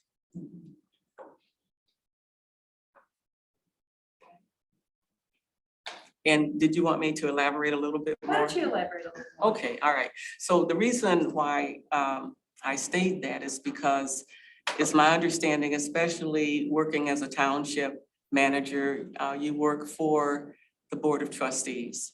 And in that capacity, I think it's very important to get direction from the policymakers, which is the Board of Trustees, as opposed to one person or another person. So in any regard, if there was an issue, I would take that issue to the Board of Trustees. Thank you. You're welcome.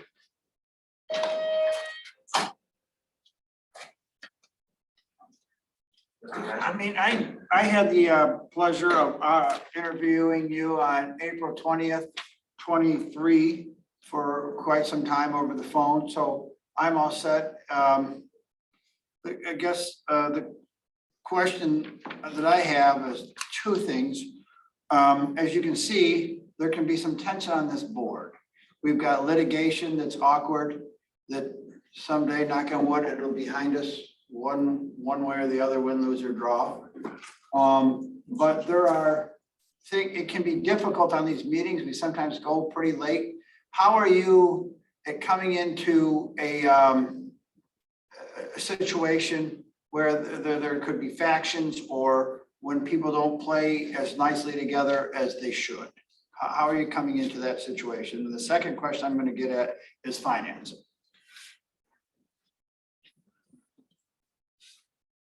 What was the second question again? I haven't asked it yet. Oh, I want to okay. make sure. Just, coming into a high conflict, Well- with electeds, you can't fire them.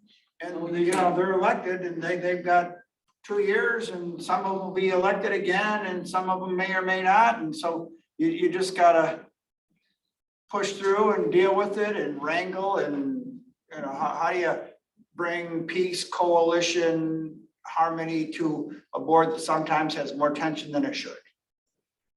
Well, and I don't know if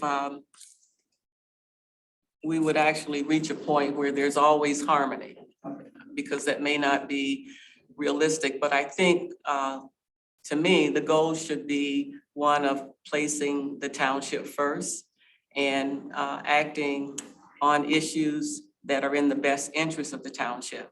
So in that regard, whether it's in Scio Township or any other city where I've worked beforehand, there's always been some disagreement and there's always been some faction in place.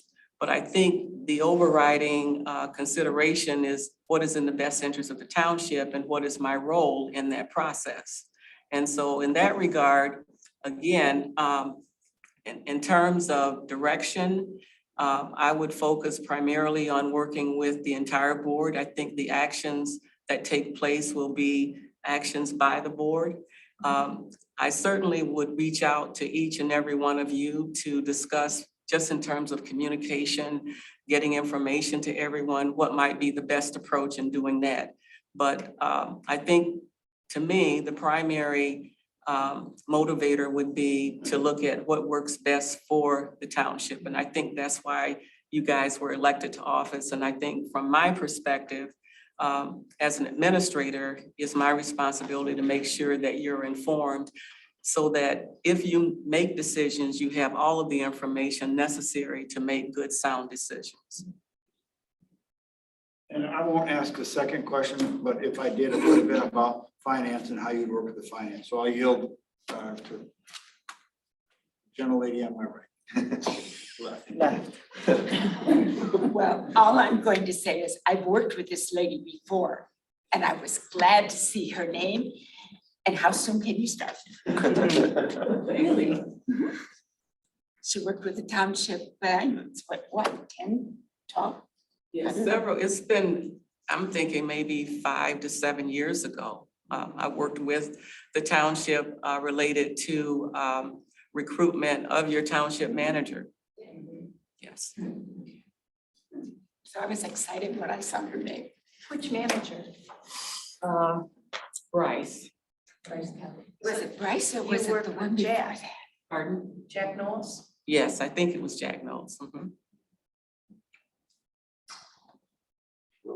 Well, I wanted to draw you out a little bit more about your communication style.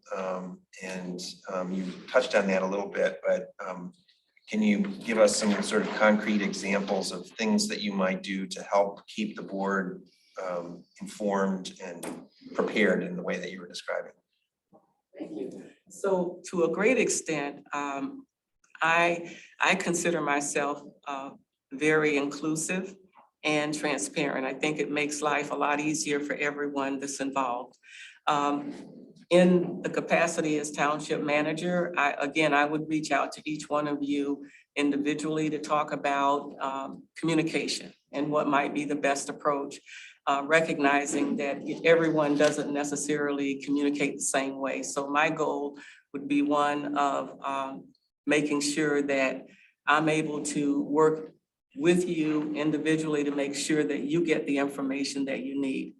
In addition to that, I think it's really important to have some type of formality at least once a week as far as a report that I could provide to the board related to any issues, any events, what's taken place throughout the week so that you're well informed. So that's another means of communication. And then I think thirdly, in situations where there's an urgency, where there's a need to get information to you right away, that might be a different form of communication to make sure that you're informed in a timely manner. Thank you. Sure. Joyce, it's been so nice to talk to you the couple times we've had a chance to speak, like 2.5 times. The first meeting was interrupted by somebody's terribly behaved child. I don't know who it was. Mine. But it's been great to speak with you. And I know we've talked a little bit about kind of the staffing needs here at Scio Township.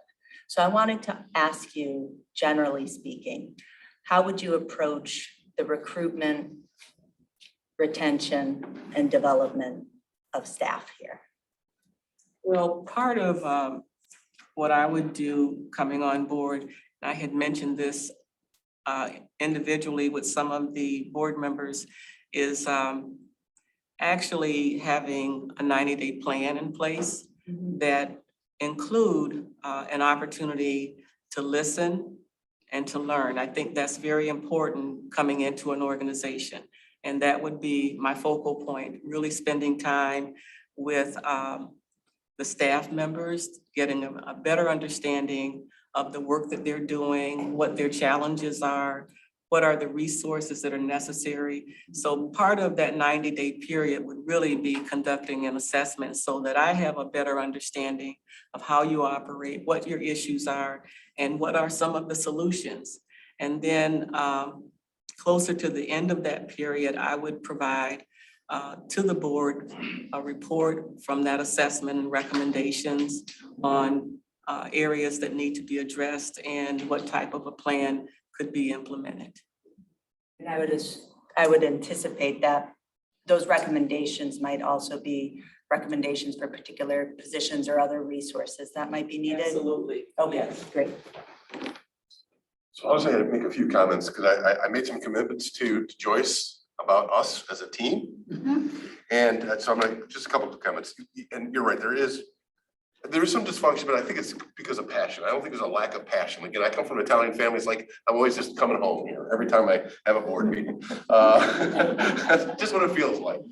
But one of the things I really want to stress. Your family. It's like family. Get the same screaming, this, yeah, it's like, yeah, there's just no gravy sitting there, right? They call it no sauce. So I want to really emphasize that the commitment I made to Joyce was we as the board determine the what and why we're doing it. She determines the how and the when, right? We're not gonna sit there and micromanage a person with her expertise and her experience. We support her, right? So yes. So we like, here's what we want done. Here's why we want it done, because it's best serves Scio. We believe it best serves Scio. How that happens and when it happens, that's up to Joyce. And then she gives us back a report. So to me, it's, I want to empower her with authority, responsibility, and accountability. All three of those have to be nicely bundled together, right? It's not fair to kind of give her one without the other. And the reason I've mentioned that is because the next logical hires, I think we're all talking about the elephant in the room, is the finance director. Whether that is a firm, whether that's a person or persons, that's up to Joyce. It's a report to Joyce. I'm gonna empower, we empower her to make that decision who that should be or the firm should be, with input from Donna, with input largely really from Donna and from Jessica in my mind, because those are the people that are impacted the most, along with Will and of course other board members. I'm not dismissing those. So I just really want to emphasize that us as the board have to make a commitment that we stay out of our business, right? We said, here's what we've done, go do that thing, right? We did talk, by the way, of a 90-day plan, which is in the employment document, that we as a board would commit to over the next 90 days. So by September, if she starts June 1, by September 1, we have a 90-day plan of what does success mean. So when 1 year from now, what is our expectation? Do we have hired the right people that you're looking with, the open enrollment things, that we, the budgetary things, the fire department, whatever those things might be, as we define as a board, we have a measurable outcome, right? So it can't just be, we want it to be good. It's gotta be some kind of things that we can actually measure, right? Success. Those are just my only comments to the program. And with that, I will leave it to. Oh, no, I really like that. Yeah, a lot. Why didn't you bring it up before? So. Why didn't we have advance notice of what you were gonna say? What I find really helpful with Mark is the memos that we received, and we discussed that during your interview, because it's not just keeping us informed, it's kind of a to-do list. And if there's something that I need to study or something to look into or whatever, then it's there. So I really appreciate that. And in our interview, within the first 10, 15 minutes, I was like, you're hired, you know, because I was like, oh my gosh, she's great. So, and I know I'm not supposed to do that, but I did. So I really don't have any questions other than, I mean, I was thinking if the residents had questions for you, but if they read through everything, I haven't heard any feedback. No? Okay, you're good. So the next, Yeah. so unless there are further comments or questions, the next step would be the model motion, which is to approve the attached. Yeah. Joyce, now you have a question after we get this. Oh, no, I do not have a question, but, you know, I just want to state that I really appreciate the Board of Trustees considering me for the position, first of all. And then secondly, yeah, I do believe that I will be a good fit for the community because Washtenaw County is home to me. And during the time I've lived in Washtenaw County, 15 of those 20 years have been in Scio Township. And so I do think I may be a good fit and would like to have an opportunity to serve. And what I would ask is for your support, because certainly you can't do a job like this without support. And then secondly, the accountability issue I think is really important. So just wanted to share that with you. So I was just going to finish making the model motion if I could, to approve the attached employment agreement and authorize the supervisor and clerk to sign on behalf of Scio Township. So if there's a second for that, then we can have further discussion of the. All right, so moved by Hathaway, support by Brizo, and now Clerk Flintoff, do you have a question or a comment? Yeah, I just wanted to say, Joyce, I'm really glad to have the opportunity to work with you. I'm supportive of Joyce. She's eminently qualified. I think maybe the most qualified candidate we've seen. Especially appreciate your deep expertise, broad experience, and I know that you have your eyes wide open, sincere interest, passion for making Scio better for Scio residents, including the residents within Township Hall. I know I'm gonna learn a lot from you, and I know that you're a true public servant, as I strive to be. So I'm looking forward to working with you. I do want to note, as we did with Mark Thompson, that's, you know, with deep sadness and some justified frustration with this board, that I'm compelled to vote against this fine candidate because the contract we have offered her contains a job description that illegally gives the position of managers duties that normally, rightfully, and by law belong to the clerk. Since August 2021, this board has weaponized the administrator's job description simply to interfere with the duties I've been properly carrying out. So Joyce, you're a wonderful candidate. You have my full support. And I regret that I won't be supporting this proposed contract tonight for those reasons.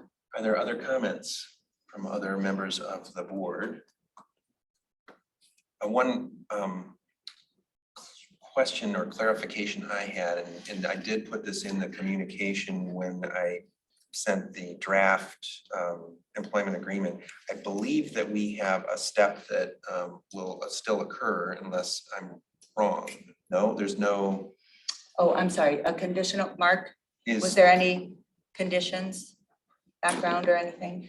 there's the condition, remaining? don't we have the condition of we do a background check? Can we waive that? Do we, is that something that we would do at this point if we were going That to is do up to so? the board. It's a little late to be bringing it up at this Well, moment. yes, I'm sorry. No, and I Absolutely. appreciate it's, Typically, it's always in the employment letter, and good call, Will, it's always default language in any deployment letter. I didn't think.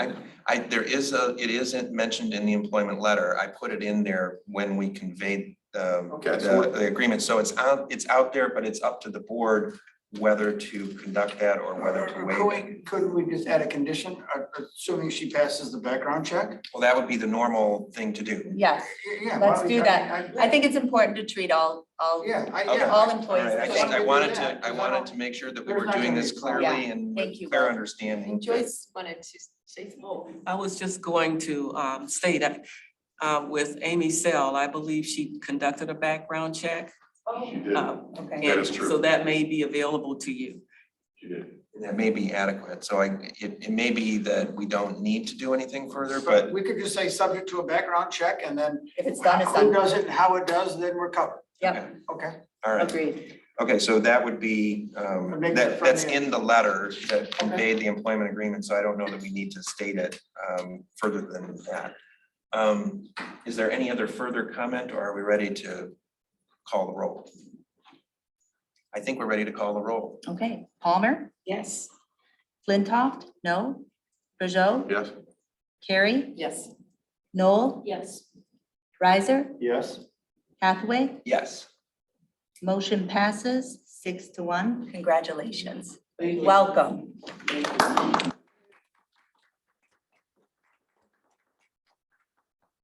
Nice to see you again.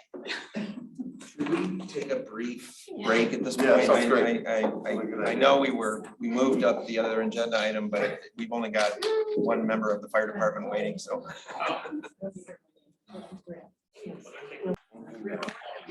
That's what I was looking at.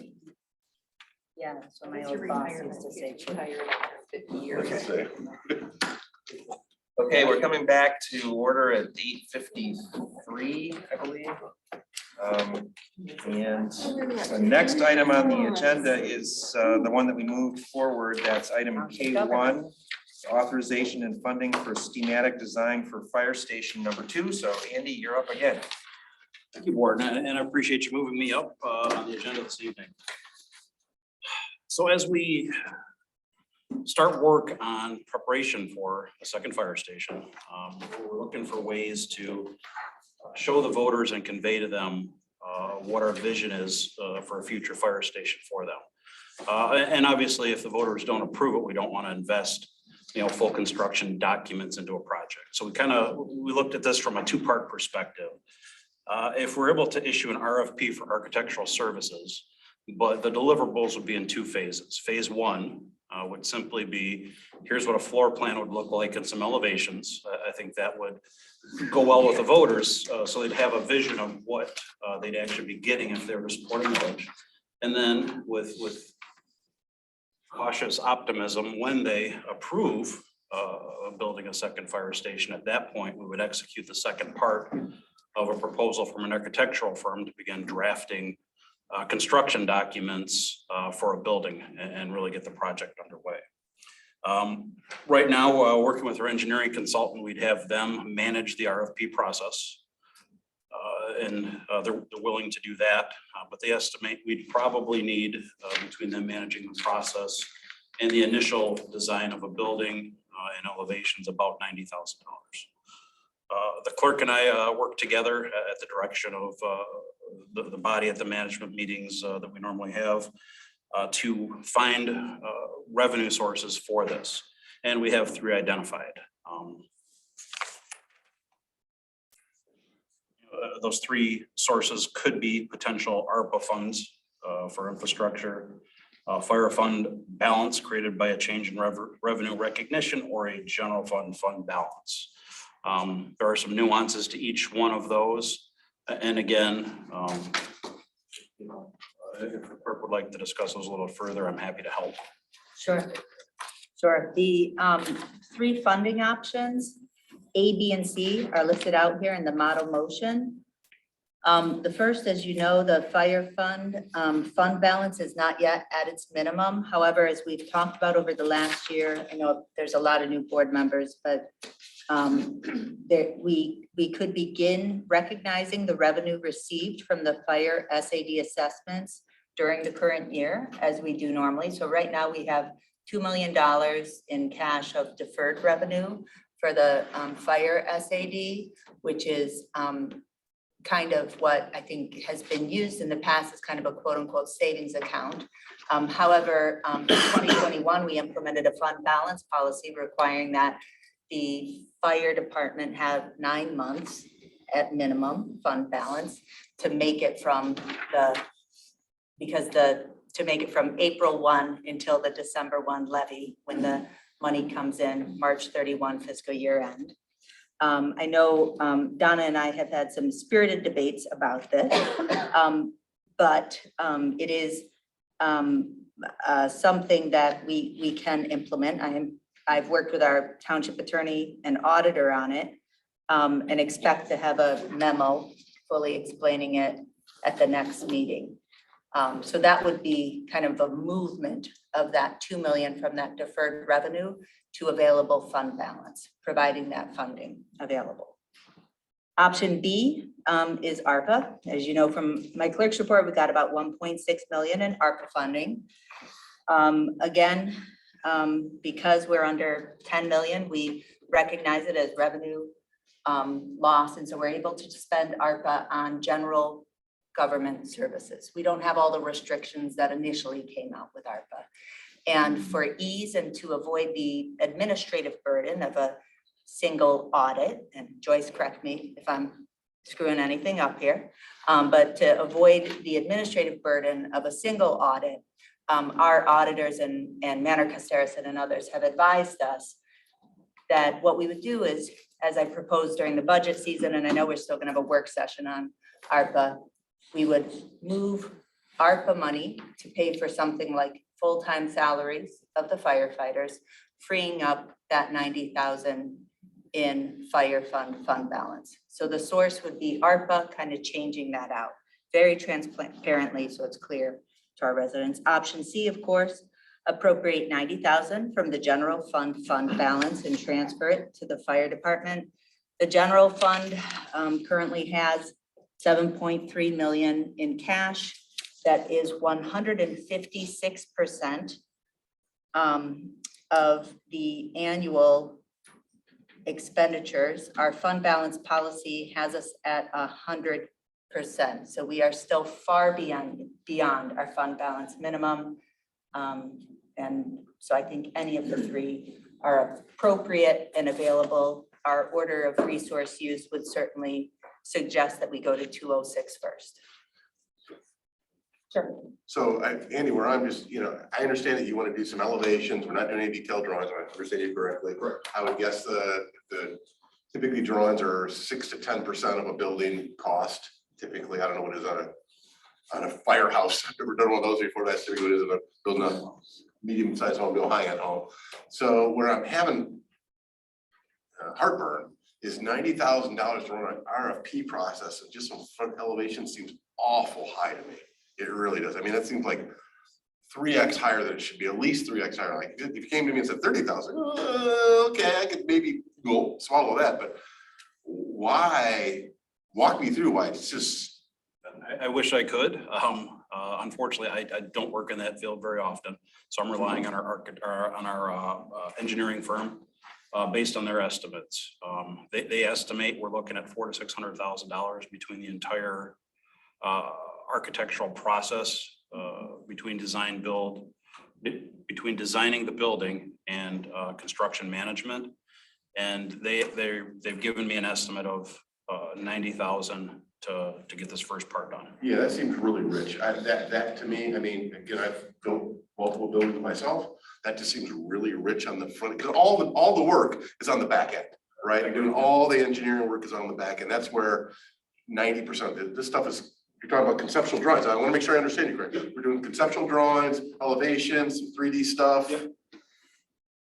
Yeah, so that feels like they're maybe taking us for a little bit of a ride. That's feeling a little heavy to me. I will say that, and this is not an expenditure, this is an allocation.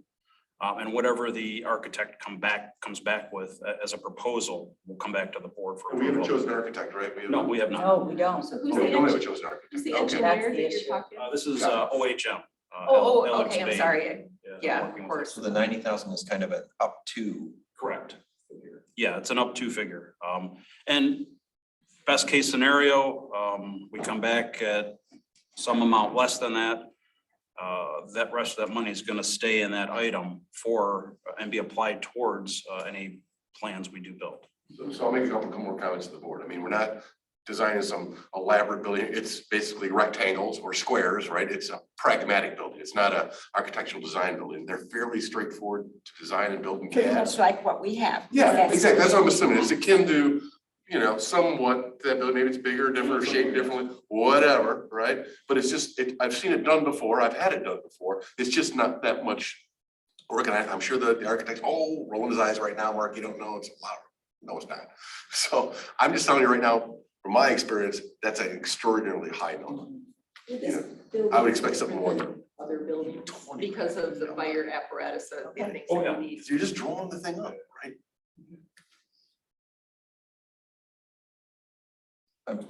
Trustee Carey.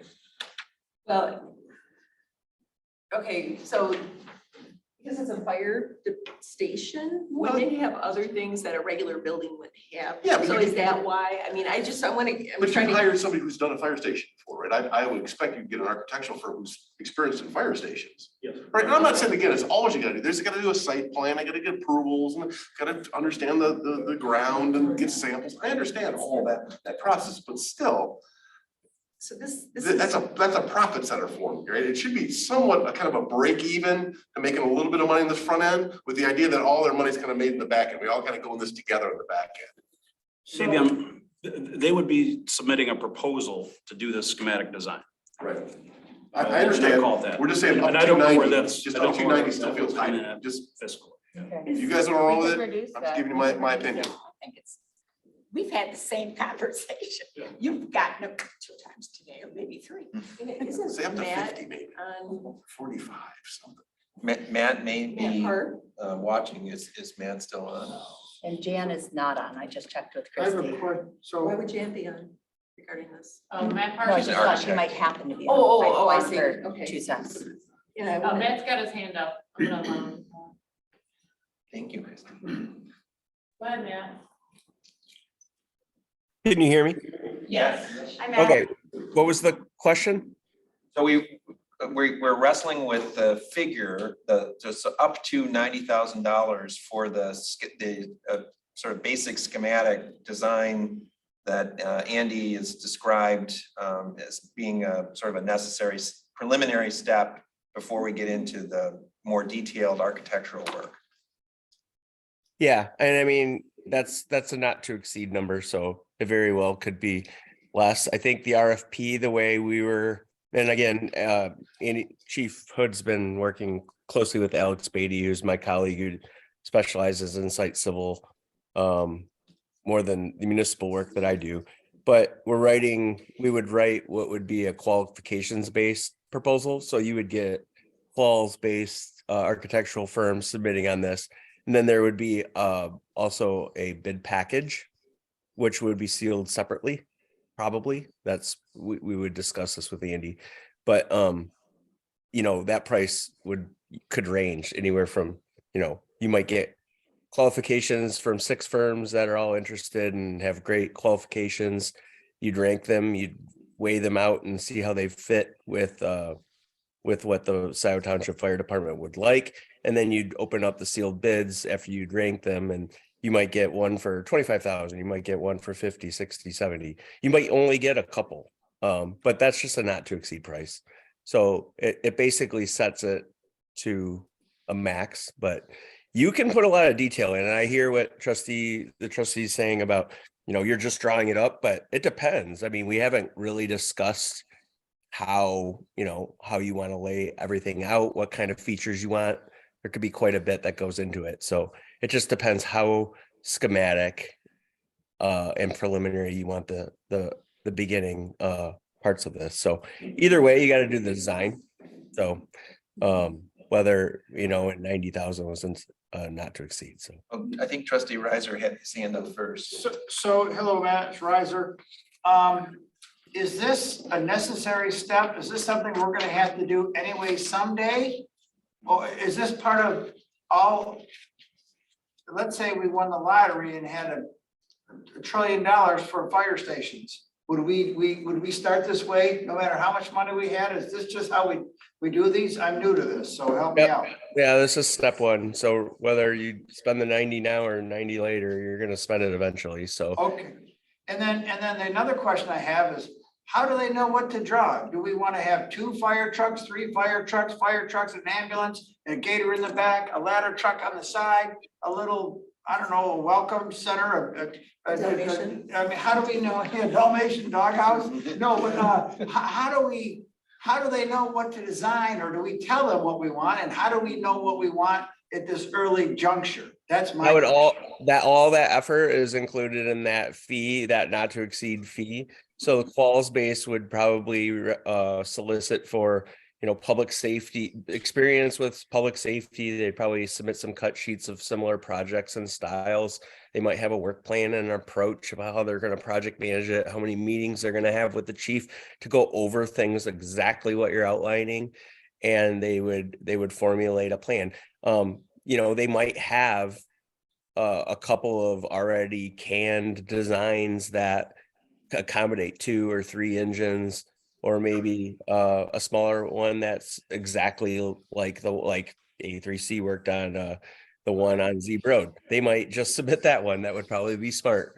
And then, or I've seen them in Pittsfield, or some of them have a little bit more of a gable roof, or a little more kind of a retro look, or a brick. I mean. Yep. But and again, I mean, the 90,000 was an arbitrary number that we thought was safe and healthy and didn't pinch. That's healthy. Well, and these things, don't take them for granted. I mean, you get what you pay for, right? So here's the thing, if it was already an approved project, it would be a little easier for me to swallow the 90 grand somehow. But right now, all we're really doing is building something to go sell to the residents, right? Hey, let's go do this. We don't have even approval on the building yet. So what we're really doing is kind of building, hey, here's what's gonna look like, give them a little bit of, a sales job here. Let's be honest, that's what it is. Yeah. So to spend 90 grand on a sales job that may possibly not get approved, then you just lit 90 grand on, I wouldn't say lit it on fire, but you're gonna put it away for a long time. Just doesn't make sense. I guess, sorry to interrupt. My opinion is that's a not to exceed price. The chief or the board can set whatever number you want, and you will open up RFPs and you will bring back to the board a recommendation to move forward with said architect. So if you think 90 is too much, make up a number right now and go with that. I think it's too much. And 75. And if we're gonna need a second fire station someday anyways, which I think we are, and if how we fund it is TBD. Right. And if we're gonna have to eat this cost, no matter how we do it, I mean, if you're representing that Riser, this 90K or 50K or whatever it is, 75K is part and parcel of building any new fire station, then like, it'll be good for a few years unless fire design changes. Is that correct, Matt, or no? Yeah, I mean,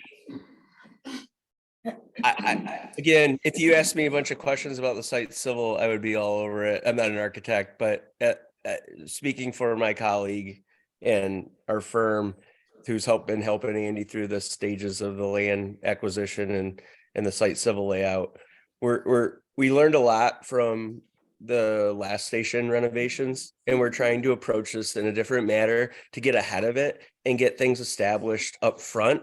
So we're not chasing our tail at the end and spending a bunch of money on the back end and coming back to the board for extra after extra after extra. Spending a little bit more healthy planning money up front will probably save you money in the long run. If I could, Trustee Riser, you had asked a question about what we want in the building. Fire Services Guidance Committee had made recommendations as to what would go in the building, so it'd be designed around those recommendations. And additionally, very valid point, if the voters don't support this this coming fall, we just take what we have, put it on the shelf until we find a funding means, and then We figure out another way to pay for it. then we're, that far ahead at that point. Trustee Noel, I'm sort of going around this way and I didn't want to skip you. No, I'm okay. Treasurer Palmer. Well, Andy and I talked this morning, but I had talked with a couple of people before. We already have a plan, and I would like our stations to be very similar. I don't need a Taj Mahal. I want a good looking station. We have one. Now, I realize it can't be exactly the same because Andy pointed out, we already had the foundation there. We added on to the back and that sort of thing. I understand that. I like buildings, I like houses, so I do understand that. But I know what happened to our neighbor. We saw the sign, the picture they had out in front of their, hopefully someday their site. I want good quarters for our men, a good structure for our equipment, and in a building, sound, it's not going to require maintenance every year. We all want that. That's what I'm looking for. Could this, these plans, and I may not be, this is all new to me. Plans. Well, I know. A design. Yeah, design. So could this design, if this is based, the potential for a Wagner Liberty Wag, okay. And then Correct, could we use that same design for another parcel that's just kind of have a copy of that if we decided to be somewhere Build a else? third fire station. Yes, These aren't or even, Yeah. let's say that one fell through and it was someplace Some else, of we it would maybe. still use the Some of same. But yes. Okay, so that way we're not doing it again and spending $90,000 more. We don't want to mark. And can I just note that this is Chief is keeping us on track. I think we're doing the right steps in the right order at the right time. I would also say if we don't move forward with this up to exceed X tonight, we will not have some schematics by August, September to help educate the voters. And I think that that's really important. So, I mean, I support this if, I'll defer to those wiser than me about what the X should be. You're not getting pushback, I don't think, from this board. It's just like, what's that? Just questions. There are gonna be many steps ahead that we can participate in. I will also state that last time we renovated the fire station, we did not competitively bid architectural services. We did not have a budget. And so we are making a lot of improvements. And so I support this effort to go forward, and I'd rather do the right thing, make a few small mistakes along the way, knowing that we're continuously improving. So I haven't spoken yet, but I had the benefit of being part of some of these early conversations because I was involved in the environmental assessment of the site. And so that some of those conversations sort of spilled over into what are the stages in terms of the development, in terms of architecture work and so on. So this sort of makes sense to me. I'm remembering, those conversations occurred some time ago, but I'm remembering there was a method of a sort of process to this. And I guess the question is, like Mark, I haven't been through all this before with the fire station. I did have some involvement when we were in the final stages of the renovation of the existing fire station, and it was overwhelming. So I know that we're gonna have to engage professionals to come in and that we're going to have some expenses in order to get there. I don't know what the right figure is for the up to at this point, but we do need to have something that we can point to. And if we don't, if the voters, for whatever reason, choose not to support the proposal, we'll still have a need for a second fire station, and we'll just have to figure out how to get the funds in order to pay for it. Now, we put together a grant application and tried with the federal government, and that didn't go forward, but that doesn't mean that we can't try other avenues in order to get grant funds to help pay for it. So I think one way or another, I think this is going to happen. It may, if the voters turn it down in November, it may not happen as quickly as we hope, but it's going to happen eventually, and these schematics are going to be necessary in order to get us there. So Trustee Brazeau, did you have a different figure in mind that you would like to amend the motion? Yes, because I think it's making a minute 90 grand, that would not be the one we'd want to use, the firm we'd want to use. So I would amend it to $50,000. I think would be a very reasonable fee Okay. structure. And then if it comes back that it's more, we can make it. We can always go back if people find out we're crazy. I know things have gone up in cost, but Well, we're getting started Okay. that'd be my proposal. And did you have an option for where the funds should come from? I'm gonna lean on you folks. I mean, that's I'd more recommend your, option A. whatever Cliff Flintoff would suggest, I would kind of lean on her. or I think the John. fire, you made good things for the fire, am I right on that? Because you said we have it there, or? So it is there. It is, we would begin recognizing the revenue received in the year as revenue to be spent. And that would bring us in line with how we treat all of our other revenue sources. It is something that is okay, certainly something I've wanted to do. The auditor has okayed, the attorney has okayed. It is a change from past practice. I'm comfortable doing that because we have the fund balance policy. So we have that 9 months Cushion? fund balance that we require the fire department to have. We didn't used to have So that. we're not gonna get spanked by an auditor by taking 50K. Every out of- CPA who comes in here says, why do you do it this way? And I say, it's just, it worked well. And so now I think we're at a place where some things have changed and we can do it differently. So I'd be okay, I would move the model motion with an option A funding up to 50K, or support Mark's motion if that's what Mark's motion is. Sure, that's my motion. Whatever we gotta Yeah, I would do. second that. I don't know mechanics. Motion by Brazeau. Motion support. by Brazeau, the model motion basically with the change of the amount from 90,000 to 50,000, Correct. and support by Riser. With the funding approach as, Well, that's the model motion, and the preferred model motion, or the first model motion, is option A. Option A, 50K. Yep. And so, but if it comes back that it's higher than 50,000, do we do another? We'll deal with it then. We're gonna Motion, get okay. bids and we're gonna know. We're gonna know if it's a problem. If we don't get any responses, we'll know 50K is not enough. Okay. Take it out to 51. And we have other expertise to help us with that step now. Right, exactly. Yes. Oh, yeah. All right, if there's no further discussion, this is approving an expenditure, so it will be a roll call vote. Palmer, Yes. Flintoff, yes. Brazeau, Yes. Carrie, Yes. Noel, Yes. Riser, Yes. Hathaway, Yes. motion adopted. Thank you, board. Thank you, Again, I Chief. appreciate you moving me up. Yes. Don't forget the fire phone. Thank you, Matt Parks. Thanks, Matt. I don't think they do those anymore. and now the fun stuff begins. Okay, so that brings us to unfinished business. The first item is the item that was moved from our last meeting agenda. And that was the discussion and now possible action on the township-wide special assessment district balance.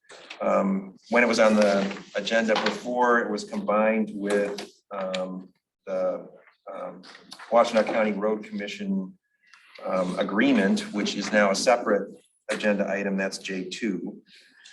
The description of the disagreement, I think, is, I tried to put it in as objective a form as possible without sort of leaning one way or the other, but basically it boils down to one point of view that is to return the money that has been collected in the township-wide road SAD assessment of approximately $1.6 million. And the other point of view is to use the money in that has been collected through that assessment for qualified projects that were included in the 2013 scope that was approved along with SAD setting up the role. So what I would like to suggest is that we go around and each member of the board have an opportunity to speak to the question of whether to return or use the funds, and that way each person gets a chance to sort of make their case for their position. And if anyone has something to say about the sort of other question that's kind of still hanging there about how we will, as a township, fund road improvements going forward, please feel free to address that topic as well. Trustee Noel, would you like to start? Can I just ask for the board's permission? Is it okay if I just write something on the whiteboard there? I'll be listening and then sit back down. It won't bother me. Okay, great, thanks. Okay, I support a refund of the over collection of the money from the township-wide SAD. And this refund would be in the form of a tax credit as outlined by the statute.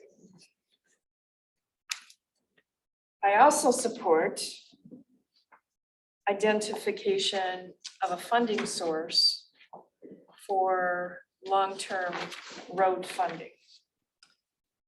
And I would propose that the board discuss and examine the options that we have utilizing MCL 247.670 in terms of a levy that the township could implement up to 3 mills. We would not need anywhere close to that amount. This could be a levy without asking the voters. This could be implemented by the township under the statute.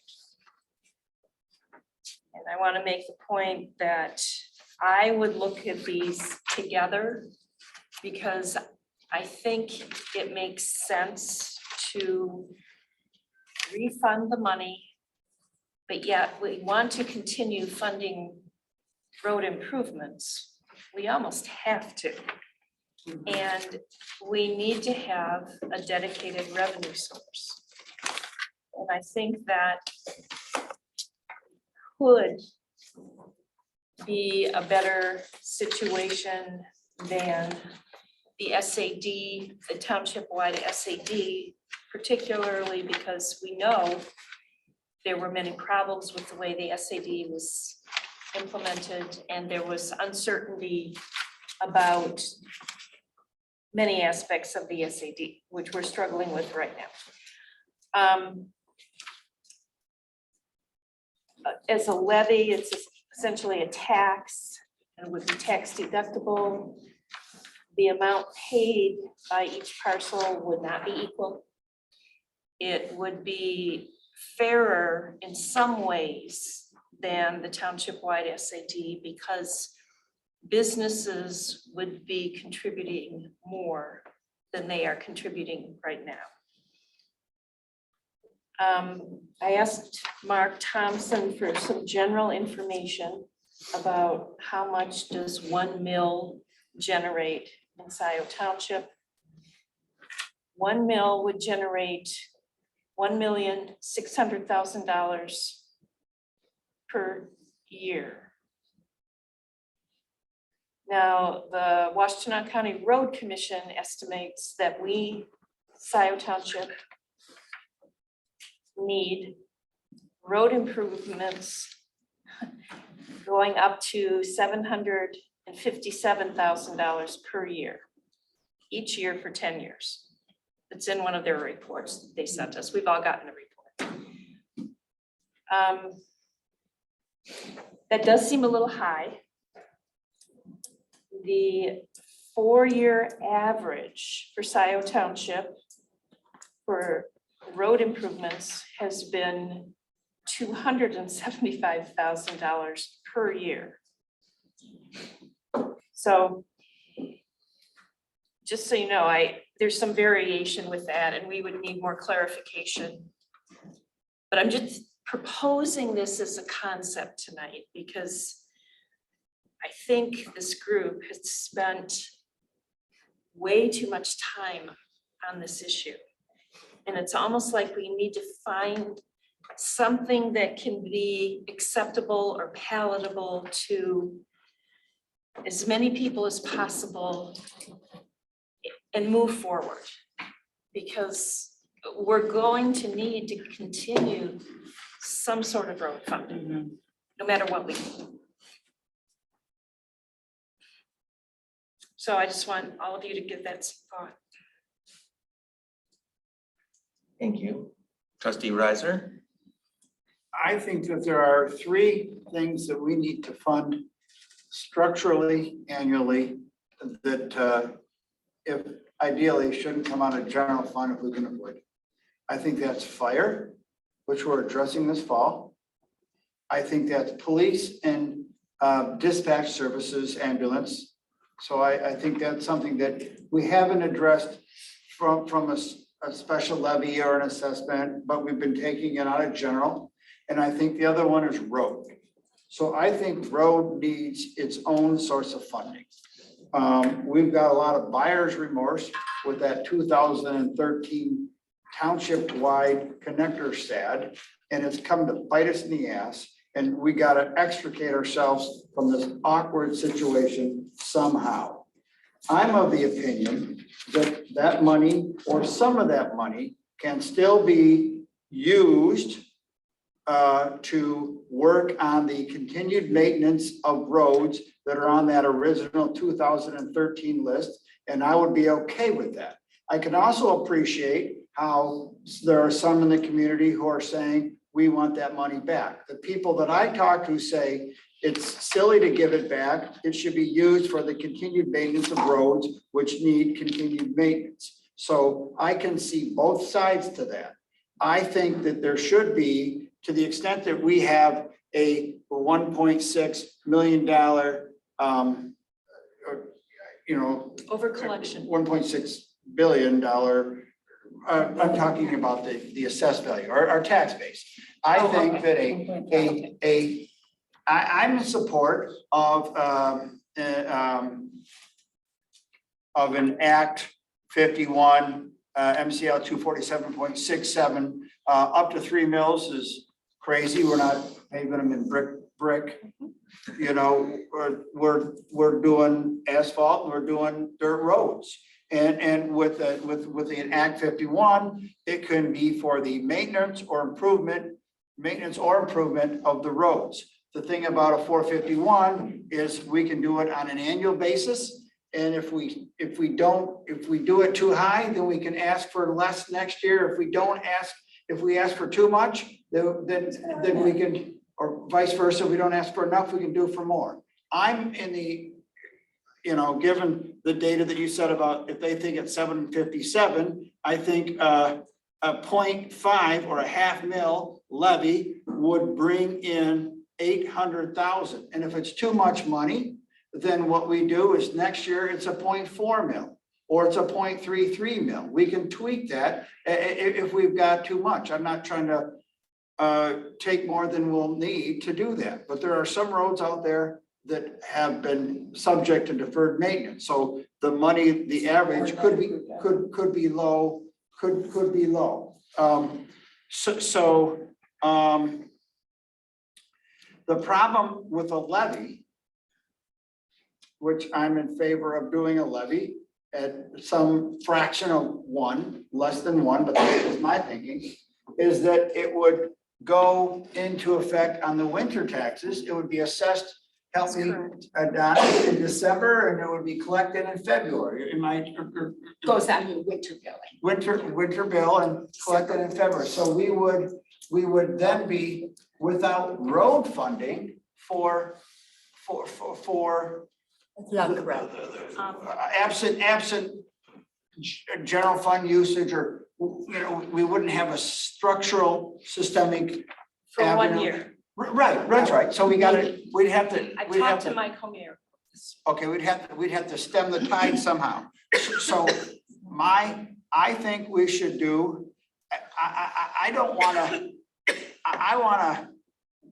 I wanna be careful what I say, because we can't push things with respect to the millages, but I want the focus of the fall millage to be on the fire department, and that's why I supported that previous the previous motion to get the architectural plans and not try to get the schematic and the design concept out there. I would rather the fall millage be limited to the fire millage rather than have an additional millage on it. I would prefer to, as a representative, approve an Act 51 levy and Without a vote? yes, without, Okay. When I'm would this sorry, be? I meant to say a vote of the Board of Trustees. 'Cause Yeah. we're- Yes, Yeah, but when would this be? uh, That it's imposed? And I'm sorry, I was just clarifying. I didn't mean to interrupt, John. it Excuse would me. be a vote, we'd be No, voting on it but as when would it be trustees. imposed on our residents? Like, Eh, we voted and it will in winter. effect right now? Winter, no, I mean, I don't know that we could went through for summer, I don't know. It's what- retroactive. It would be for this fiscal year that we are currently in. And I don't know that I don't know that that's the case. Why don't we keep sort of taking turns?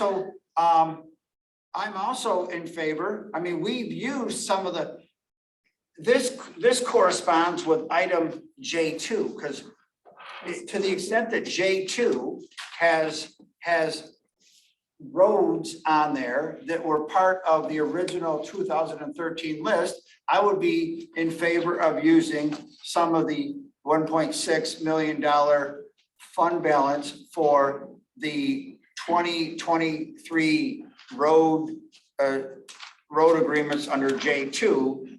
I'd also be in favor of using it for roads that are on that. That's specifically the Park Road uplift, that's the Scio Ridge Upland project, and any other thing that is currently in process or needs maintenance this year. I guess I'm willing, pardon, the Scio Ridge You Upland. can't use that money project. for that, and I've already sent you. Please, Okay. let's Okay, but I take do have a turns. question. I So mean- for you, I have a question for you. So just to be clear, this imposed, if we vote to impose a tax, a millage, That's right. that would be now, and then it would be on our winter bill for this coming.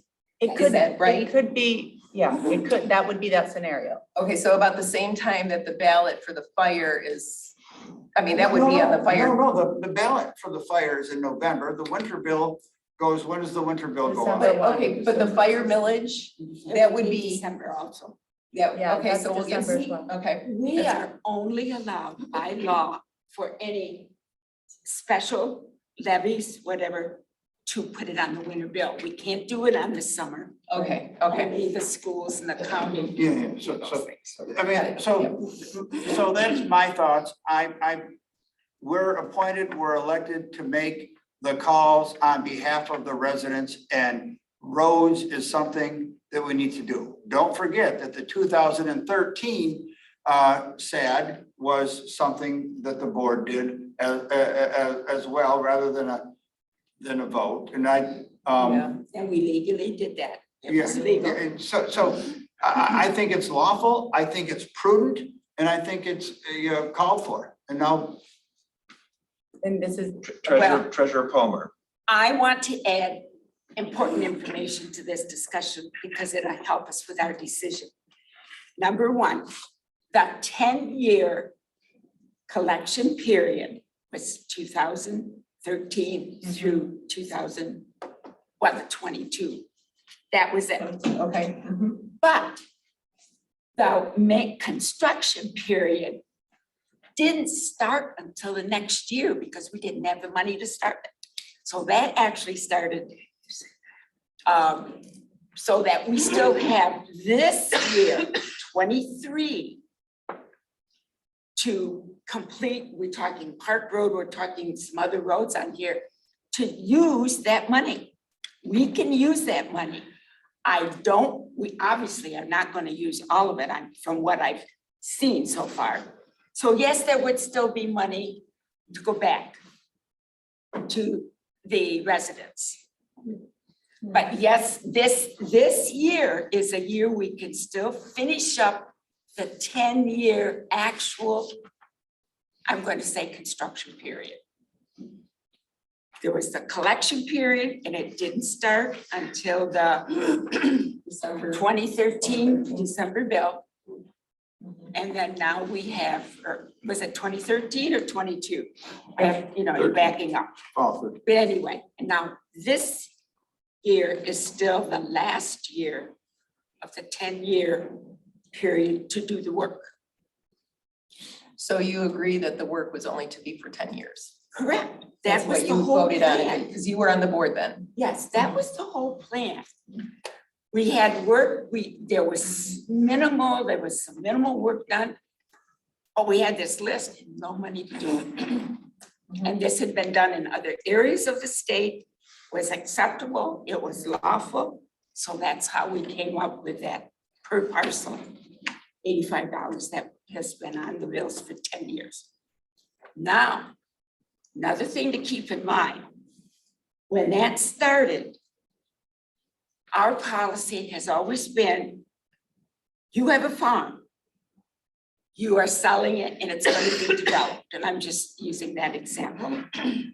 You had to pay off your $85 assessments per parcel. May have been just one. You had to pay that off before you went through the split process, to split up the farm and sell it for houses. Stop and think from 213, how many parcels we have now. I think of right now. That's right. So again, we're looking at, as times evolve, yes, the need has grown. We would have more money to work with in whatever fashion we choose. I have a hard time assessing the farmer, and I realize we don't have a lot left.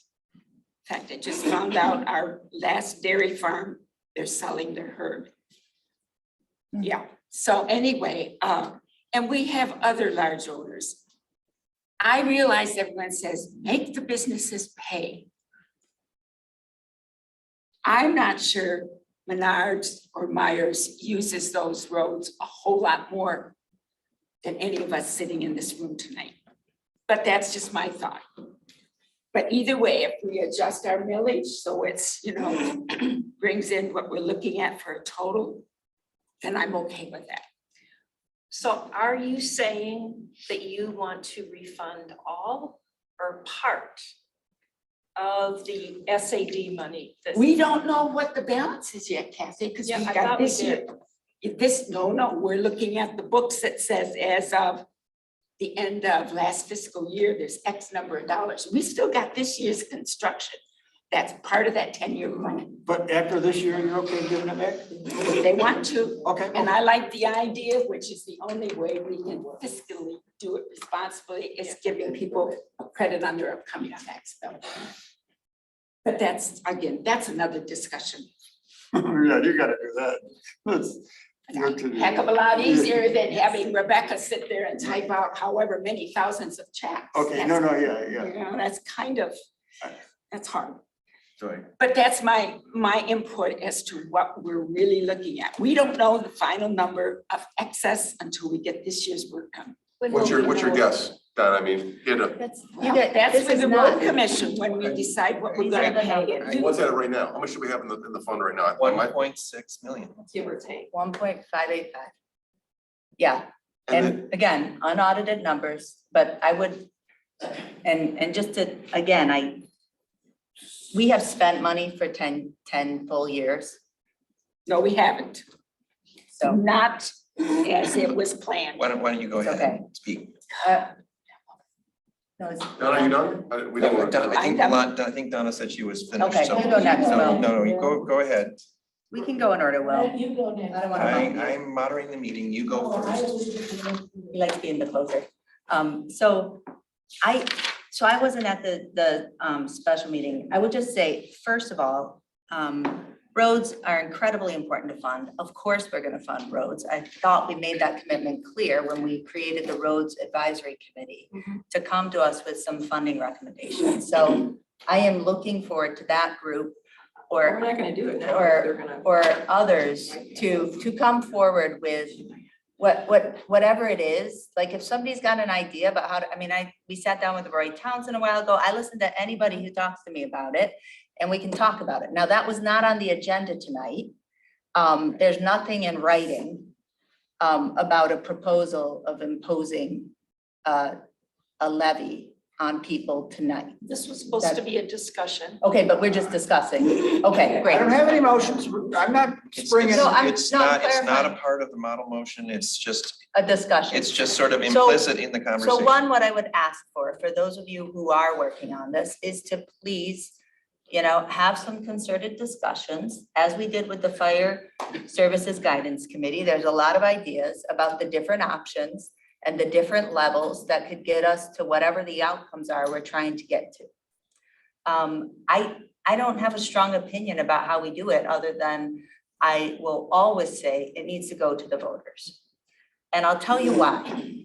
This 2013 township-wide road SAD, to my knowledge, is the only one, aside from specific neighborhood road SADs, township-wide assessments we have done without voter approval. And I believe very strongly, as I did, we didn't have to put the fire one before the voters either. And so my feeling is as strong about the roads as it is for the fire, that it would go before the voters, whatever that level is, to maintain our roads and get them right. And I defer to others working on roads to come up with what that right millage level is and how we prioritize it. I think we can all recognize that, hindsight is 2020. In 2013, doing this, there's a couple organizational gaps that we had that we have to fill in order to implement anything properly. Such as. Well, I think when you look back at the record, we had a wonderful roads committee. We had a couple, or maybe at that time, just one hardworking finance staff and a hardworking assessor. I don't know if we had maybe two finance staff at that time. But you can see, when you go back and look at the record, you can see that nobody was really managing this. Nobody was really strongly managing this. The board wasn't getting reports. We were being led by the road commission, giving us their annual list. We would go through in some way and select some subsection. There wasn't a vision, there weren't metrics, there weren't outcomes. We weren't defining what standard do we want. Because mind you, roads are not our legal responsibility. They are not actually. And it doesn't mean we shouldn't do them, but stepping back, and I think COVID taught us all this, what's actually legally required. We had to keep the taxes being collected, assessing done, elections, utility, and fire, right? Essential services, life and safety. So they're incredibly important. We need to figure out how to fund them. I look forward to a thoughtful proposal about how we can do that. On the 2013 township-wide road SAD, I will say I'm dismayed and rather disgusted at how much attorney time we have spent on a question that is largely not legal. The question, and it's been apparent for I think 6 months ago, I said, hey, I think that 2013 road SAD is coming to an end. And whether we want to have planned better, wished we could spend the money, doesn't take away our responsibility to do what's right. And I just want to note a couple of things. I know I sent this out on April 10th with the actual legislative record, which to my knowledge, our attorney has not reviewed.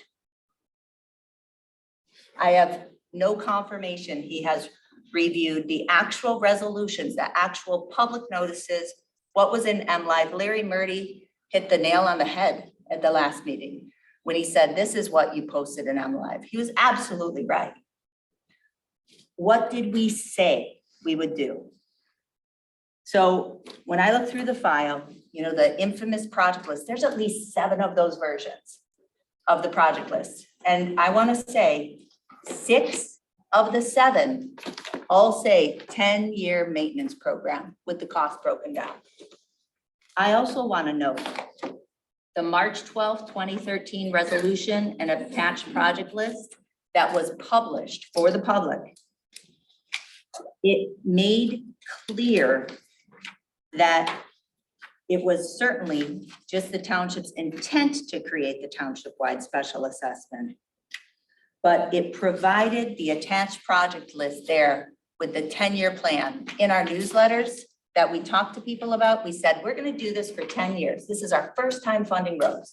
We're gonna do this for 10 years. And then after 10 years, we're gonna evaluate it, see how it goes, and revise the plan if we need to. So I'm just talking about what we promised people we would do. It doesn't mean we can't go back on our word, but I don't want to go back on our word.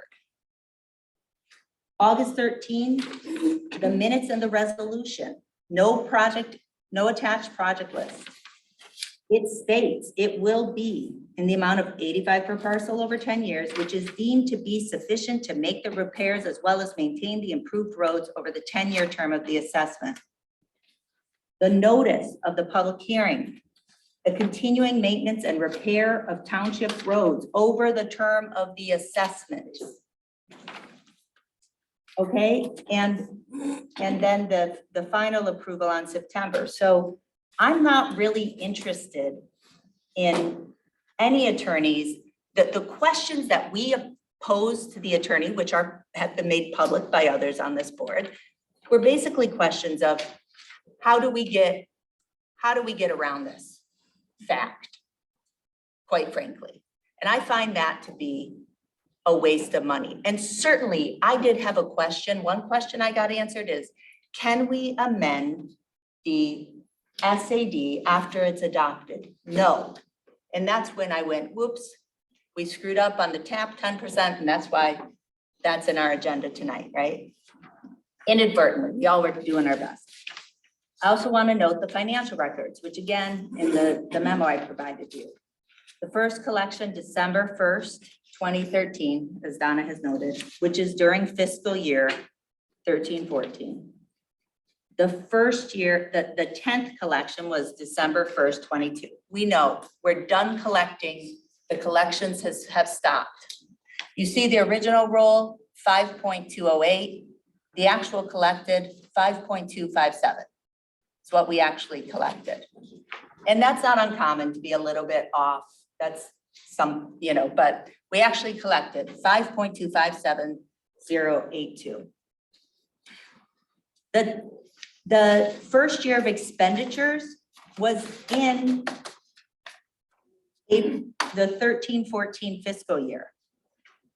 So we collect the money December 1st, 2013. And John, this is how it typically works. You collect it in December and it's booked as revenue and used during that year. So because we're on an April 1, March 31 fiscal year, our budget was amended and we spent money that first year. So the first year of expenditures was 13-14.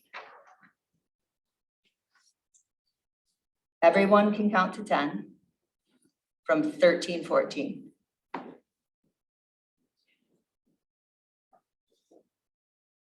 Okay? We, I believe, have hit the end of our 10 years of expenditures.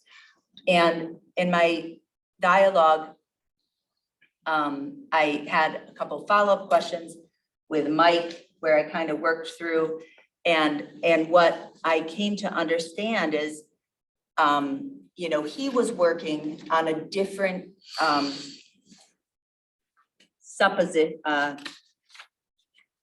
a different premise.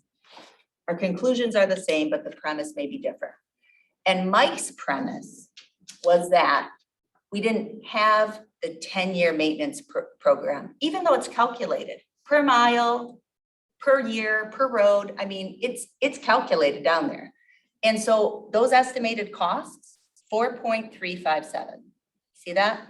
That 4.357, that's that list of improvements plus the 10 years of maintenance costs.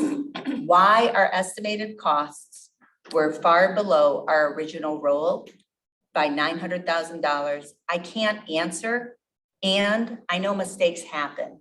I know how threadbare the staffing has been. And so I'm honestly not surprised, but our original roll was in fact $900,000 above our estimated costs. Our actual costs, provided the 10-year of expenditures, is 3.6. So per the statute, there's the math, what's actually collected, the 5.2 minus the actual cost, 3.6, about 1.5 remaining, is 1.5 greater than 5% of the original roll, 5.2? Yes. So that's where I start and end on this. It's not that people don't want to fund roads. It's not that we don't wish we'd done things differently. We do. We all want to fund roads. We can fund roads. But absolutely, all of the remaining funding, including what I hope this board will support, rightfully moving back through the 10% resolution that was on consent, I thought we were all in consensus on, should be returned to residents. We should put this behind us. We should learn our lessons and we should go forward. So how do we go forward? We get a committee. I think there's a lot of options, John. We have to be mindful that the bus millage is up for renewal in 24. You know, so I would personally, as I've thought about this and talked with Jan Culbertson and others, personally, what I would recommend we do tonight on all of these issues is fund the county roads proposal or whatever subset of those are important. I'll defer to others with the roads agreement for tonight. I would recommend that tonight we would fund that using either ARPA funding, which we could absolutely use and is available, one-time funding. It is available. We have no plan for it. We could also use general fund. We have more than enough in our fund balance. Some would rightfully argue too much. I would also say then we pay for it this year, go to the voters, and this is a bit, you know, political, practical strategy. Go to the voters in August of 2024 with both the bus and the roads millage question. Maybe it's combined transportation. Maybe we actually get creative and strategic about transportation. But I think we put roads and bus on August 2024 when people are focused on township issues, because that'll be the township primary. I wouldn't recommend putting it at the presidential. It doesn't sound like people have the appetite to do 2 November 7th, 2023. I think we could. But in doing it August 2024, then if it were to pass, which I would expect our residents would vote to support roads, and if they don't, we need to respect their wishes, then it would go on the December 1st levy, and it would be collected on December 1st and booked as revenue within that 24-25 fiscal year, thereby making the gap only 1 year, which we have 2 very good options before us tonight of either ARPA or 101 to fill this 1 year gap. That's all. Trustee Brazeau. Wow, lot to take in. So I think we can go two definitive things, right? Road needs fixing, road needs funding. So I think that's I think we both at least all mutually agree on that. Yes. We got an amen on that one. So my one question, let's just assume right now it's probably gonna be less than 1.6 million, because to Donna's point, there's money to be spent still this year. It'll be somewhat less than. There's one more thing. I disagree. There's money that we spent on things that we shouldn't have that need to go back in the pot, like grants to neighborhoods and maintenance on neighborhood roads. Oh, Those are two different issues. Well, let's let That's a trustee different thing. We'll let trustee Brazeau has the floor. Let's let him speak. Let's just assume then, fine, let's assume right now it's $1.6 million. What average credit, if it's a tax credit or whatever form they get the refund in, I don't know why tax credit wouldn't make it, probably the easiest thing to do rather than cut checks. What's the difference? You're gonna have to pay taxes. Is how much would that, what would be the average amount? Do we have a feel for that? Like $200-300? I've heard $235. So we're arguing about $235 per household, per parcel.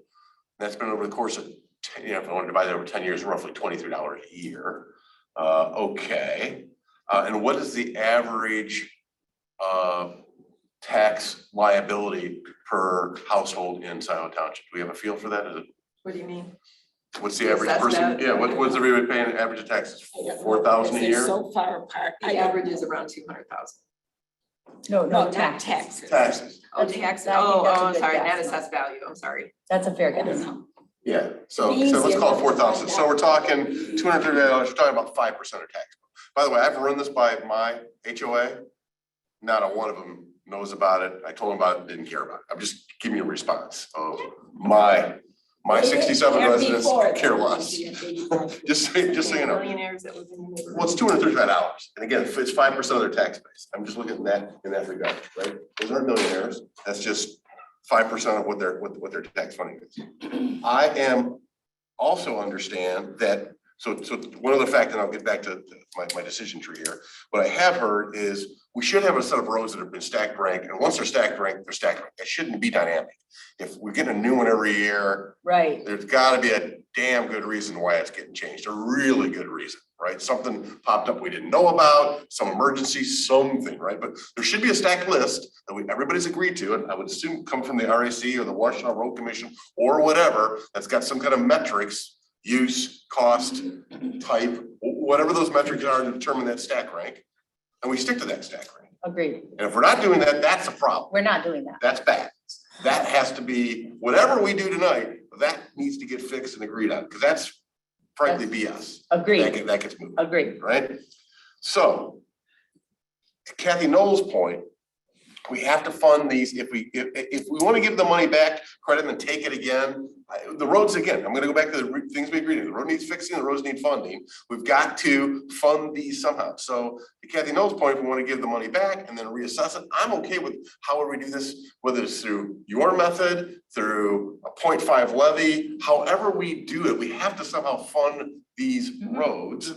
I don't necessarily, we have to go to voters to do this in the interim. I mean, this is a republic, not a democracy, right? They charged us to go make those decisions for us and trusted us to make the right decision. I'm trying to make the right decision for me as a Scio Township, I'm just listening to and you. everyone else. So I'm trying to do what's right, to your point. So to me, the summary of those statements is, one, we have a stack rank list that stays static. B, if we want to give I'm okay if we want to give the 1.6 million back as a credit. It sounds like, again, a couple $100 per person, sure. But again, we'll have to have another mechanism tagged to that with Kathy Knowles' point, that's immediately tied to that, either your idea of the 1 year we do that, and then a proposal, or those two go together. I'm open to all those options, but those two have to happen. We have to go back to roads needs fixing, roads need funding. So I just don't want to have, hey, we issue this refund and then no other mechanisms to circumvent all the roads that need repairing. The Agreed. static list. So she Agreed. suggested using ARPA funds, or is that something you'd be okay with? Yeah, sure. I mean, I'm gonna lean For 1 year. on Jessica for that. I don't know what the right funds are not to use are. That's out of my ARPA or purview. general So is- I'll lean on Jessica or you folks to tell us what makes common sense. For If she's 1 talking- year, for 1 year. That doesn't sound unreasonable to me. Funded do we have 1.6, uncommitted right That's now? how much remains. correct. So that kind of works out. Remains, well, no, that the bill is much less than that. If we did fully what the road commission wants this year, it's 7 something, right? No, it's not. Oh, excuse me. But it's less than half that. Okay, so we did ARPA, and then we gave a tax credit of $235 average per household, whatever that number is, however the calculus works out. Yep, resolve, and I think what, giving it back, and Mark, I know you surveyed your homeowners, what I'm also thinking of, Mark, and I know that you carry this awareness with you, and I'm not trying to say you don't, but I'm also thinking about the taxpayers who come in and pay installments and pay cash, a little bit at a time. Again, I'm saying let's give it back to them. I'm okay with giving it back in the credit. I know.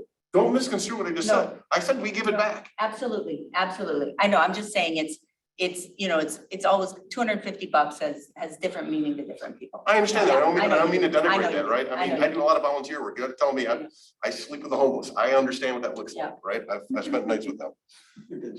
No, I literally have slept with the homeless, literally.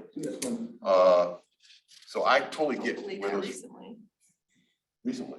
Really? Yes, but anyways, that's You guys, I wasn't trying to. Let's go back, open- stick to the issue. So I am with the issue of, we give one, we create a credit mechanism back for this, whether it's checks or a credit. The credit just sounds more logical to me. Statute provides it be a credit, A credit, not a check. a credit. That just seems logical because We fill the gap for 1 year. we've got a gap to fill and we have a static list. And the static list, we need to develop.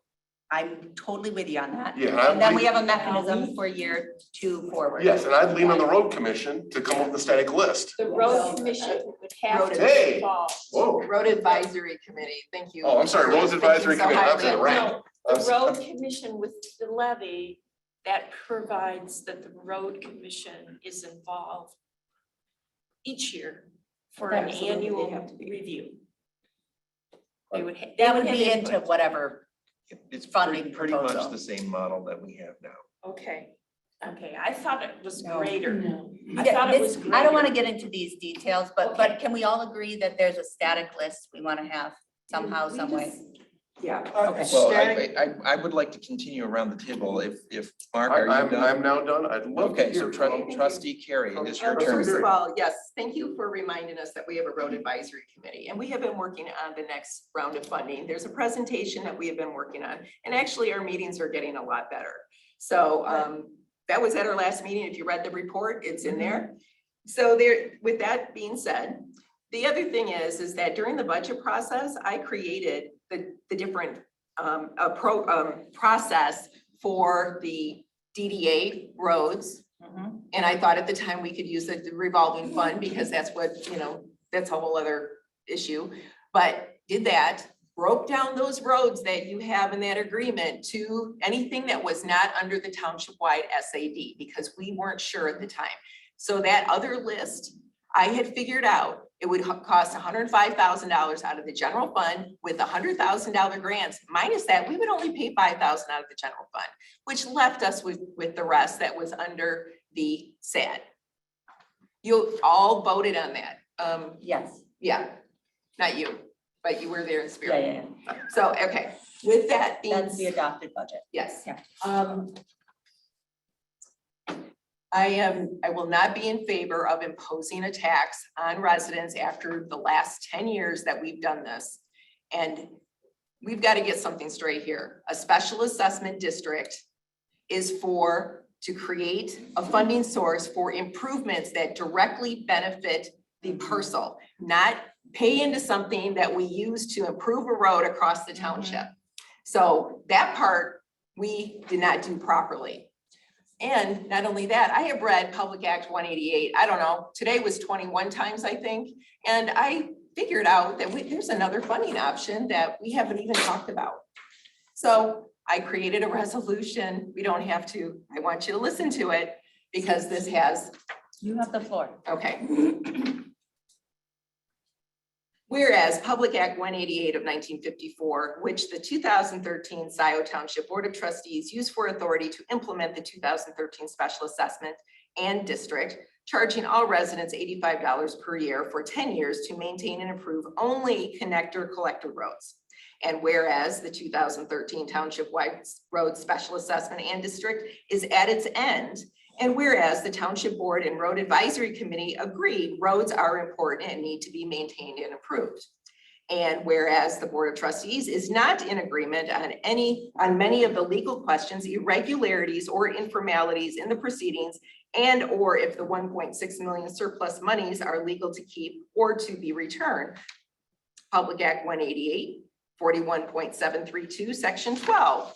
And whereas legal counsel Michael Homier of Forrest, Foster and Swift stated in an email dated March 2nd, 2023 to Supervisor Hathaway, trustees Kathy Knoll and Jillian Carey, there are questions regarding the SAD funds and the process that might be legally challenging.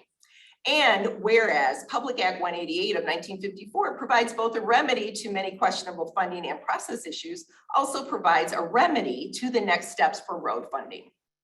41.733, illegal special assessment reassessment proceedings, Section 13. Whenever any special assessment shall, in the opinion of the Township Board, be invalid by reasons of irregularities or informalities in the proceedings, or if any court of competent jurisdiction shall adjudge such assessment to be illegal, the Township Board shall, whether the improvement has been made or not, whether any part of the assessment has been paid or not, have power to proceed from the last step at which the proceedings were legal and cause a new assessment to be made for the same purpose for which the former assessment was made.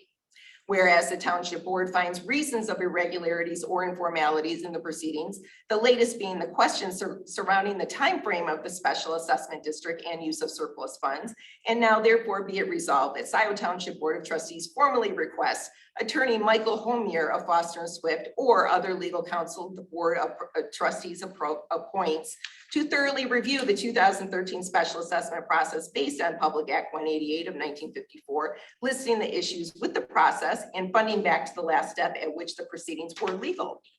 Be it further resolved that after the completed legal review and the last legal step provided, the Scio Township Board of Trustees creates a new township-wide road special assessment under the legal process of Public Act 188 of 1954 for the same purpose for which the former assessment was made, resolving the issue at hand on how to fund maintain and improve local township roads. So we have that option. And that would be, the intention of that, if I get it, is that that would take, if we were to expend all of that money on Homeland, which I would not support, Doesn't have to be or anybody, on any attorney. If we were to expend all that money, the idea would be that it would return back to whatever point in time. Yep. To where it was legal. Right. And then we begin from there. And then we have a special assessment to cover roads. And then this time around, all roads, like they promised in the affidavits, in the letters to residents, all local roads would be improved, not just connector roads. I see. And I mean, I think a practical problem I would see is, we could never afford to do that.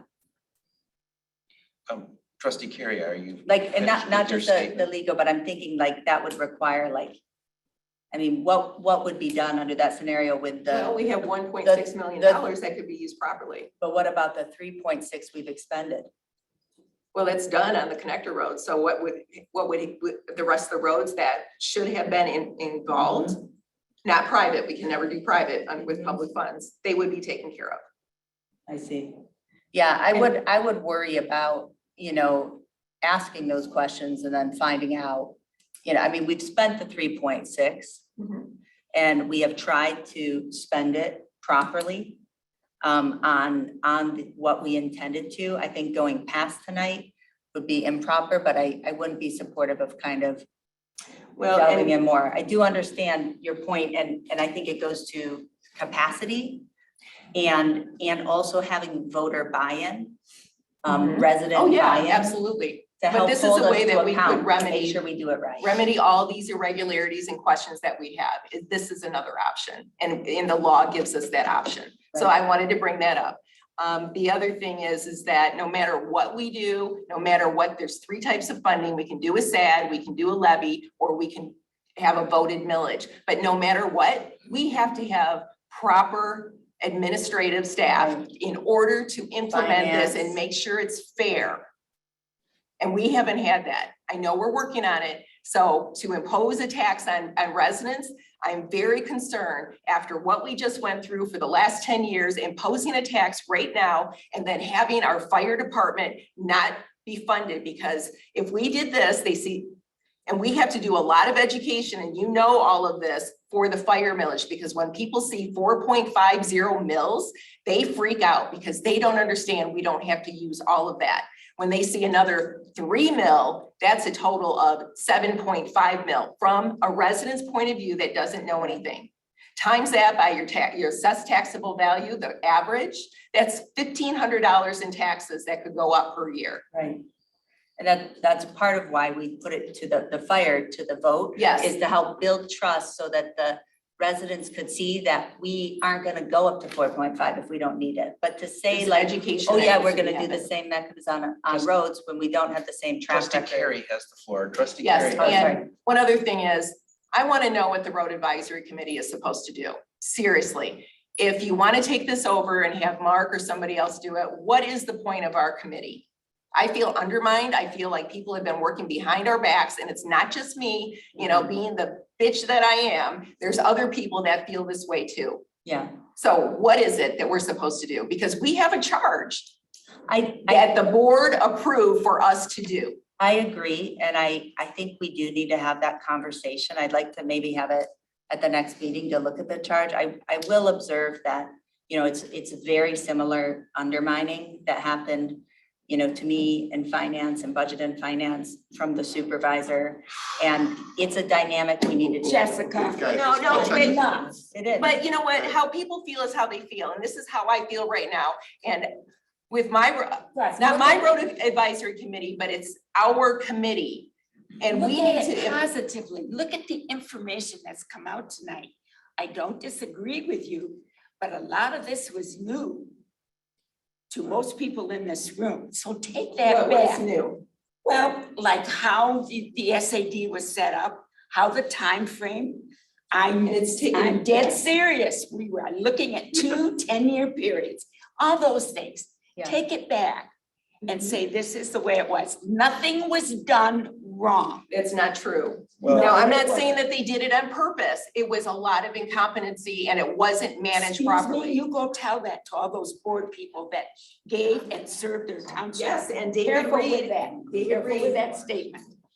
Yes. Careful with that It's- statement. No, I'm not being careful with it. It's gotta The be- facts are the facts. Okay, so let's stick the agenda. You're a Yes, little bit of armchair thank you. quarterback in here, right? Post the game. So it's always easy to criticize when it's all been done. It's gonna be honest on that one. But here we are today. Let's focus on moving forward. I don't want to focus on just moving forward. Yes. So we have, just to summarize it, and I want to hand it to Will because Will is next. Thank you. Just to summarize, it sounds like we talked about issuing the credit. I think we're all kind of somewhere that in form of a tax credit, I think is where we're all standing.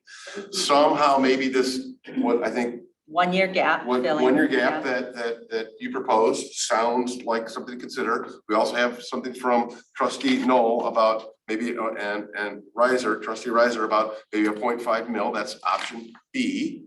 Or, yeah, whatever it is. Or if we do the 1 year, we put it. We have time to put some thought into it. Or put it to the voters.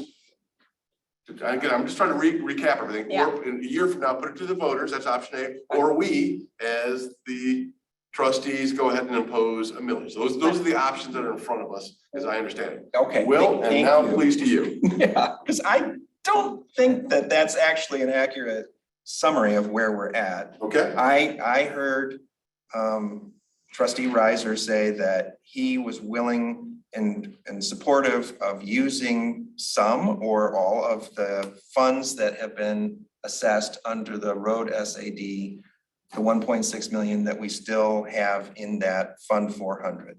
I heard Treasurer Palmer say that she thinks that we could, at the very least, spend funds from that fund for the projects that are under consideration that qualify this year.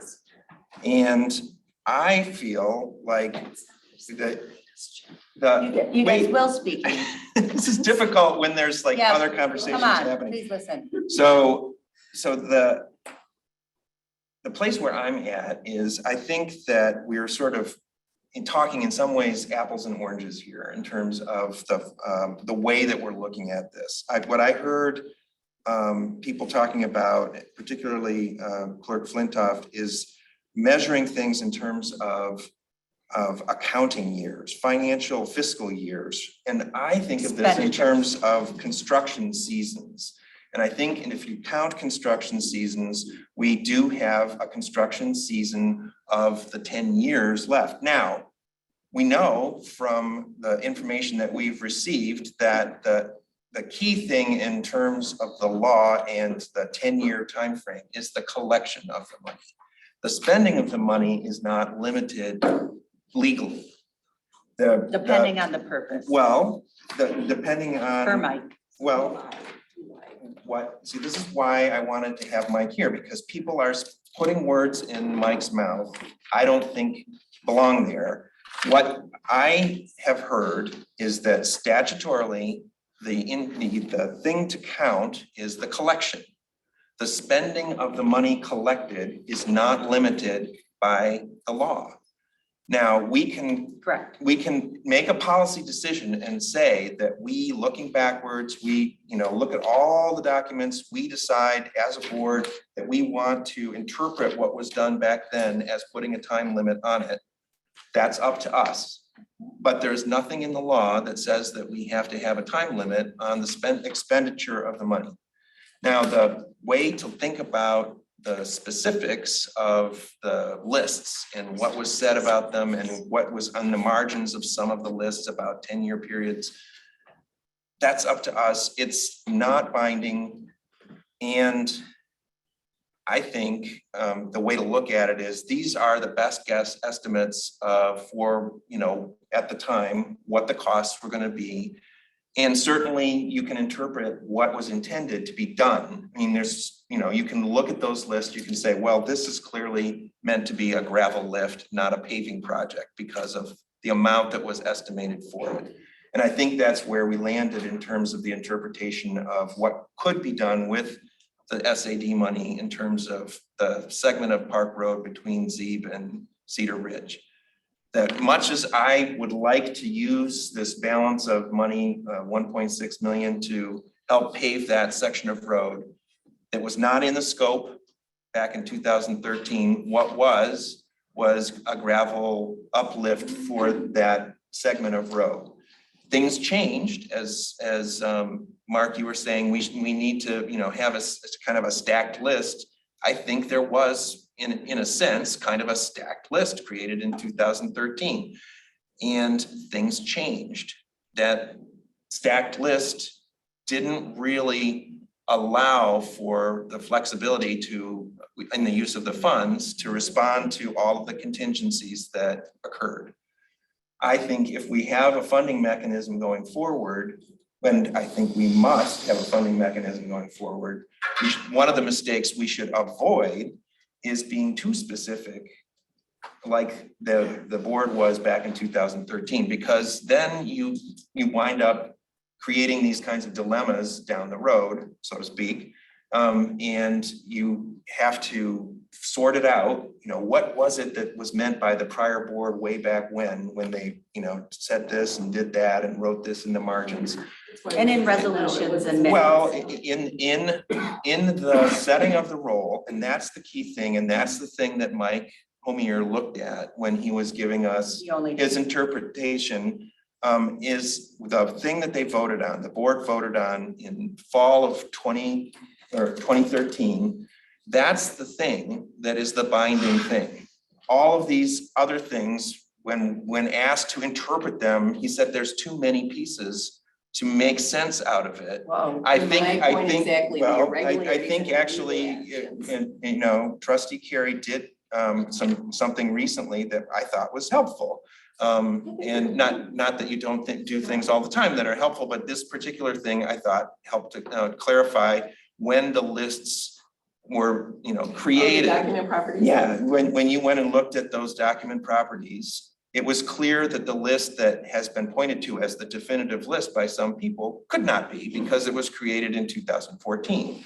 So I think that was an illustration of how difficult it is just to look at a document and then interpret it, some ancillary document to the key document. That's the point that Mike was trying to make, that we have to be bound by the setting of the roll, the vote on that resolution in whenever that was, September, October. of- September 24th. Yeah, so whatever it was in the fall of 2013, that's the binding document. All these other things may be helpful in terms of informing us, but they don't bind us in the same way. And that's why I think Mike sidestepped trying to get into what Trustee Carey has proposed, or at least floated an idea of, and that is this kind of forensic, parsing of everything that was part of the legislative history in 2013. I think the key promise here, and I thank you for bringing that up. What is the promise that was made? What is the most meaningful promise that was made back in 2013? And I think the most meaningful promise was the big overarching promise. And that is, we will, as a township, assess, this $85 a year, $850 per parcel over 10 years. We will assess that money and we will use it to do improvements on these roads on this list. And the roads will be improved and maintained using those funds. Now, anything else beyond that, I think, is trying to read something into the legislative history that may or may not be there, but it's creating an after the fact rule and binding us as a township, and I think inhibiting us from keeping the primary promise. That primary promise is to improve the roads using the money assessed.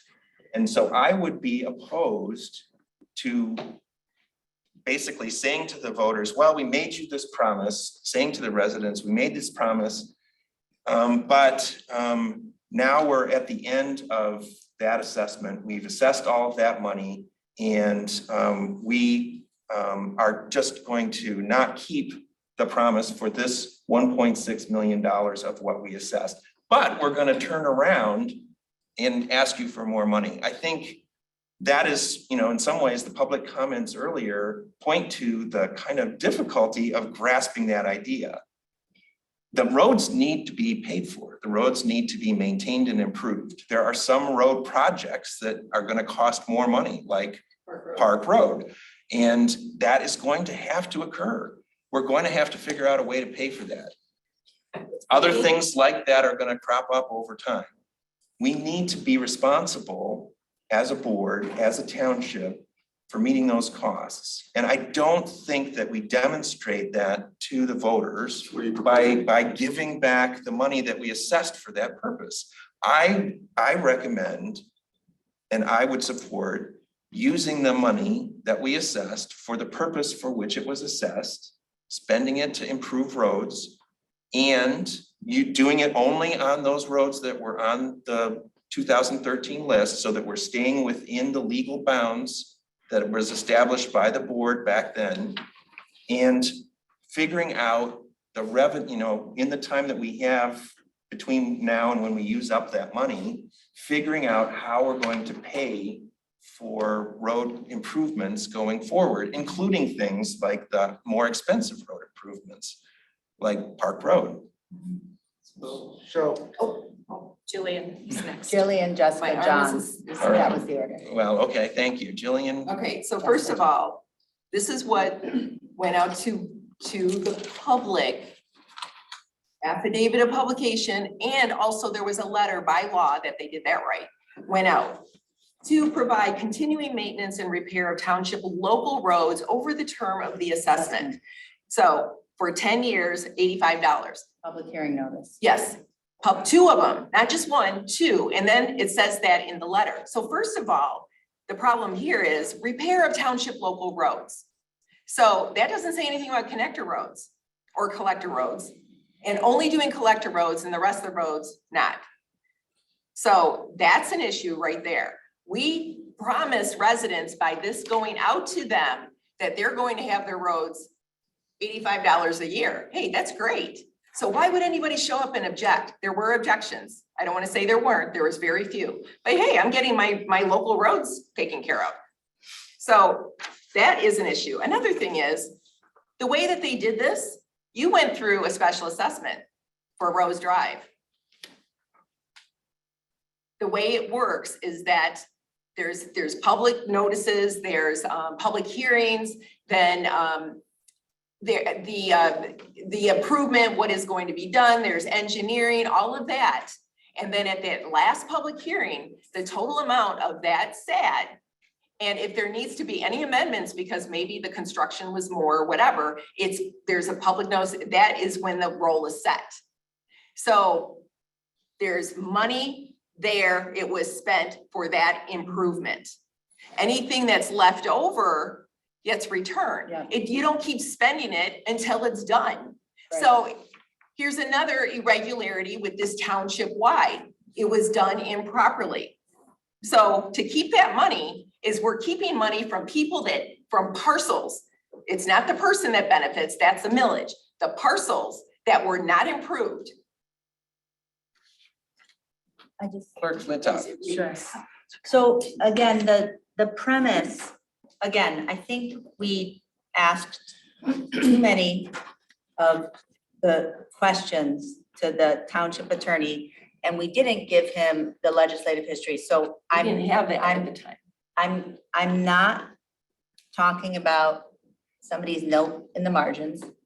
I am talking about the official resolutions, the minutes, the public notice. It's not rocket science of how we go back. We don't have to wonder what was in people's heads. This is how democracy works, right? We write legislation, we look back at legislative record, we work it out, right? We've been doing this for a couple hundred years.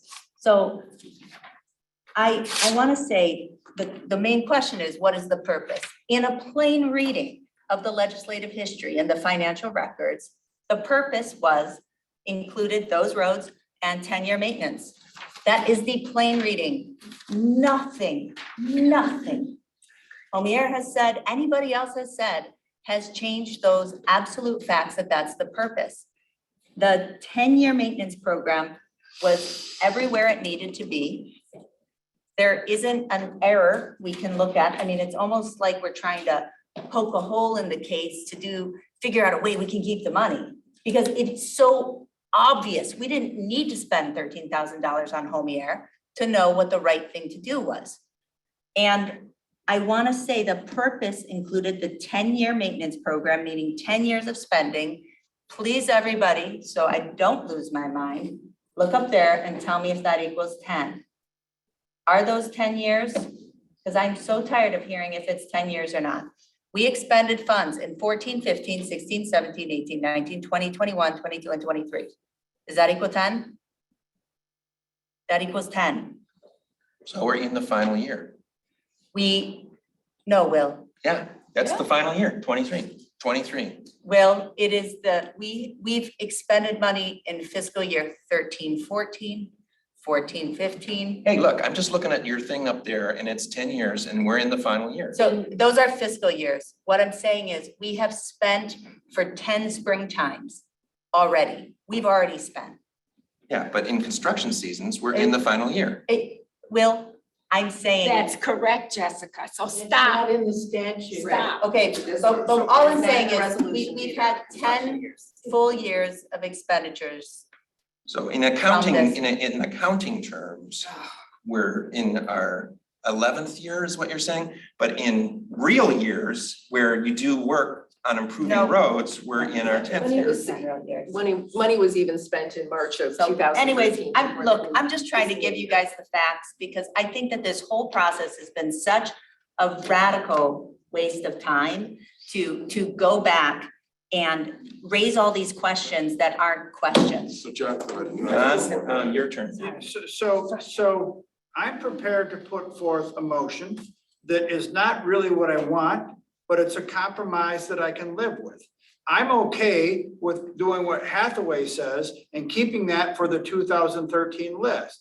I'm okay with doing what trustee Are you Noel making said. a motion? No, yeah, but that's not my motion. Oh. I would vote for that if that were, but that's not my motion. I'm okay with doing what trustee Noel wants to do, Kathy wants to do, and that is to use by virtue of my BOT to do a levy instead of a millage. I appreciate the perspective of taking things to the voters. I appreciate the things about building trust and returning money. My motion would be I move. Is this hypothetical or actual? No, I have it written All out. right, I'm and ready. It has to do with spending money out of the ARPA and the general fund. It has to do with placing something on the 24 ballot, and it has to do with credit or refunding unspent 23 road funds as soon as practical. So here's here's my model motion. Thank you. I don't like it, but I can live with it. Let's see get if it, you let's can. get to it. I move that Scio Township fund projects set forth on the 2023 Scio Township agreement with the Washtenaw County Road Commission, along with any other road project currently in engineering or the design stage, such as the Upland Drive, Scio Ridge Bus Road and Bus Stop improvements, or the gravel uplift for Park Road, with up to 800,000 of ARPA funds, with any remaining funds coming out of general funds. 2, I further move that the Scio Township Board of Trustees place on a 2024 ballot the issue of a dedicated road millage. 3, I further move that Scio Township refund or credit any unspent 2013 road SAD funds as soon as practical. So it's got using things for it's using ARPA in general for things in the hopper, including it gets rid of our G2 problem that we're going to talk about next. J2, sorry. John, That's my motion. So that's the motion. Is there a second? request to split the question into 3. I'm going to tie bar it. Okay. Can you repeat that again one more time, John, just so we can all observe it? Yeah, Wait, so he's making a motion Yeah. and then we'll see if Yeah. there's a second and then we'll have some discussion. One Okay. thing though, so that next part of your motion has to do with the next agenda item. Well, it Yeah, relates to it. It would obviate it because we. Oh, okay, I want to make that And clear. I Well, just it's so not- not everybody entirely, heard, because we still have to approve the agreement. so- I requested that we Oh. split these into 3 and he has said, no, he wants to tie Well, bar why it. don't we let him make the motion again, see if there's a second, and then we can I'm talk trying to about do it. doing something different. There are 2 things on here. Just I'll read it again. I'll read it again. I move that Scio Township fund projects set forth on the 2023 Scio Township agreement with the Washtenaw County Road Commission, along with any other projects currently in engineering or the design stage, such as the Upland Drive, Scio Ridge Road and Bus Stop improvements, or gravel uplift for Park Road, with up to $800,000 of ARPA funds, with any additional funds coming out of the general fund. And John, just before you go any further, can Yeah. I, just so I understand, those are like projects that are already kind of in motion already. Is that In what the I mean? hopper. They're already done. Okay, got it. Underway. Not Got done, but yeah. Yeah, they're in motion. Like, we got plans, we Got got. it. Okay, makes sense. Right. Common And sense, then okay. 2, I further move that Scio Township Board of Trustees place on a 2024 ballot, date to be determined. We don't have to fight over whether it's got to be on the primary or the August or the June or the this or whatever. But that's why there's flexibility there. On a 2024 ballot, the issue of a dedicated road millage, that's not a SAD, that's a millage. That's what accommodate you. We heard you. I know the And then difference. 3, I further move that Scio Township refund or credit any unspent 2013 road SAD funds as soon as practical. That's up to her to figure out how the hell to do it and get it done. I don't mean that insultingly, but I mean, but when we can do it. Right. That's my motion. It's part of a kind of a package compromise that has 2 things that I don't love, but I'll take my bite of this something sandwich. I'll second it. Okay, so moved by Riser, support by Brazo. Is there comment? I wanted to second it. Oh, Have her second it. Let's have her- okay, support, I'm sorry, bet. I didn't hear that coming from you, but, yes, so. I second it. The second by Carrie. So now is there discussion? Okay, so I have a question. So would all of the current funds in the account for the township-wide road SAD, would all of the funds be refunded? Unless there's some bill outstanding that I don't know about, but I presumably so. No, there are none. I think so. That's the intent. Okay. Minus my 5%. Joke. Yeah, I know. We would have to deal with the 10% resolution too, but understood. Yeah, and But yeah, but intent understood. Okay, is there further comment, discussion? Kathy, are you finished? And then we would have to just, if we do put this on the ballot, the concept of a dedicated road millage, we would have to discuss those Of details course. later. Yeah, I don't want to pin us down I to know, something. I know. We have to find out from the RAC what the hell it should be. How much, I was a gonna 0.4, a 0.5, a 0.6, a 0.3, Well, I definitely What- think a millage is a better way to do it. Well, we have Oh, more sorry, time go to ahead. plan and figure that out, calculate the dollar amount. We got time. We I'm got some not more. trying to, We we gotta figure that out. gotta do that right. So it could be the type of millage that Here, was discussed in here's the the memo. motion. Thank you, You're Christine. right. Well, that's what he's proposing. Yeah, I'm talking, I'm not talking a levy where we Oh. say, I'm talking about a voter approved millage. I'm trying to Well, the- give up and accommodate. Well, Yeah. wait a second, there are different funding mechanisms, and I think the one that Kathy was describing earlier Said is, millage though. I understand what you said, I just want to clarify that we're talking about the type of millage that is affected by Headley. Well, It sounds like he is then. yes. You're talking However, about any that. millage is affected. by Well, it. any No, millage but this except that, levy was not affected by Headley. Correct. so The if, SAD. if we use one, for No, example, it's under not a the, SAD. whatever that No, Act I'm 51, sorry, I was clear. 2.MCL or whatever. How regarding, how much room do we have up against Headley? Oh geez, I don't know, because every year that changes. Yeah, and that's why we wouldn't want to do a 10-year millage. We would want something that's shorter like we do with the other. Because, But we're We not have to there We have to yet. figure all that out right now, man. there We was have to a figure question that you out right brought now. up the Headley, It's not on the, it's not on the so docket. but wait, the tax levy, as I proposed, is not subject to the Headley. correct. But that also, could that go to voters? Yes, I it believe could, it can.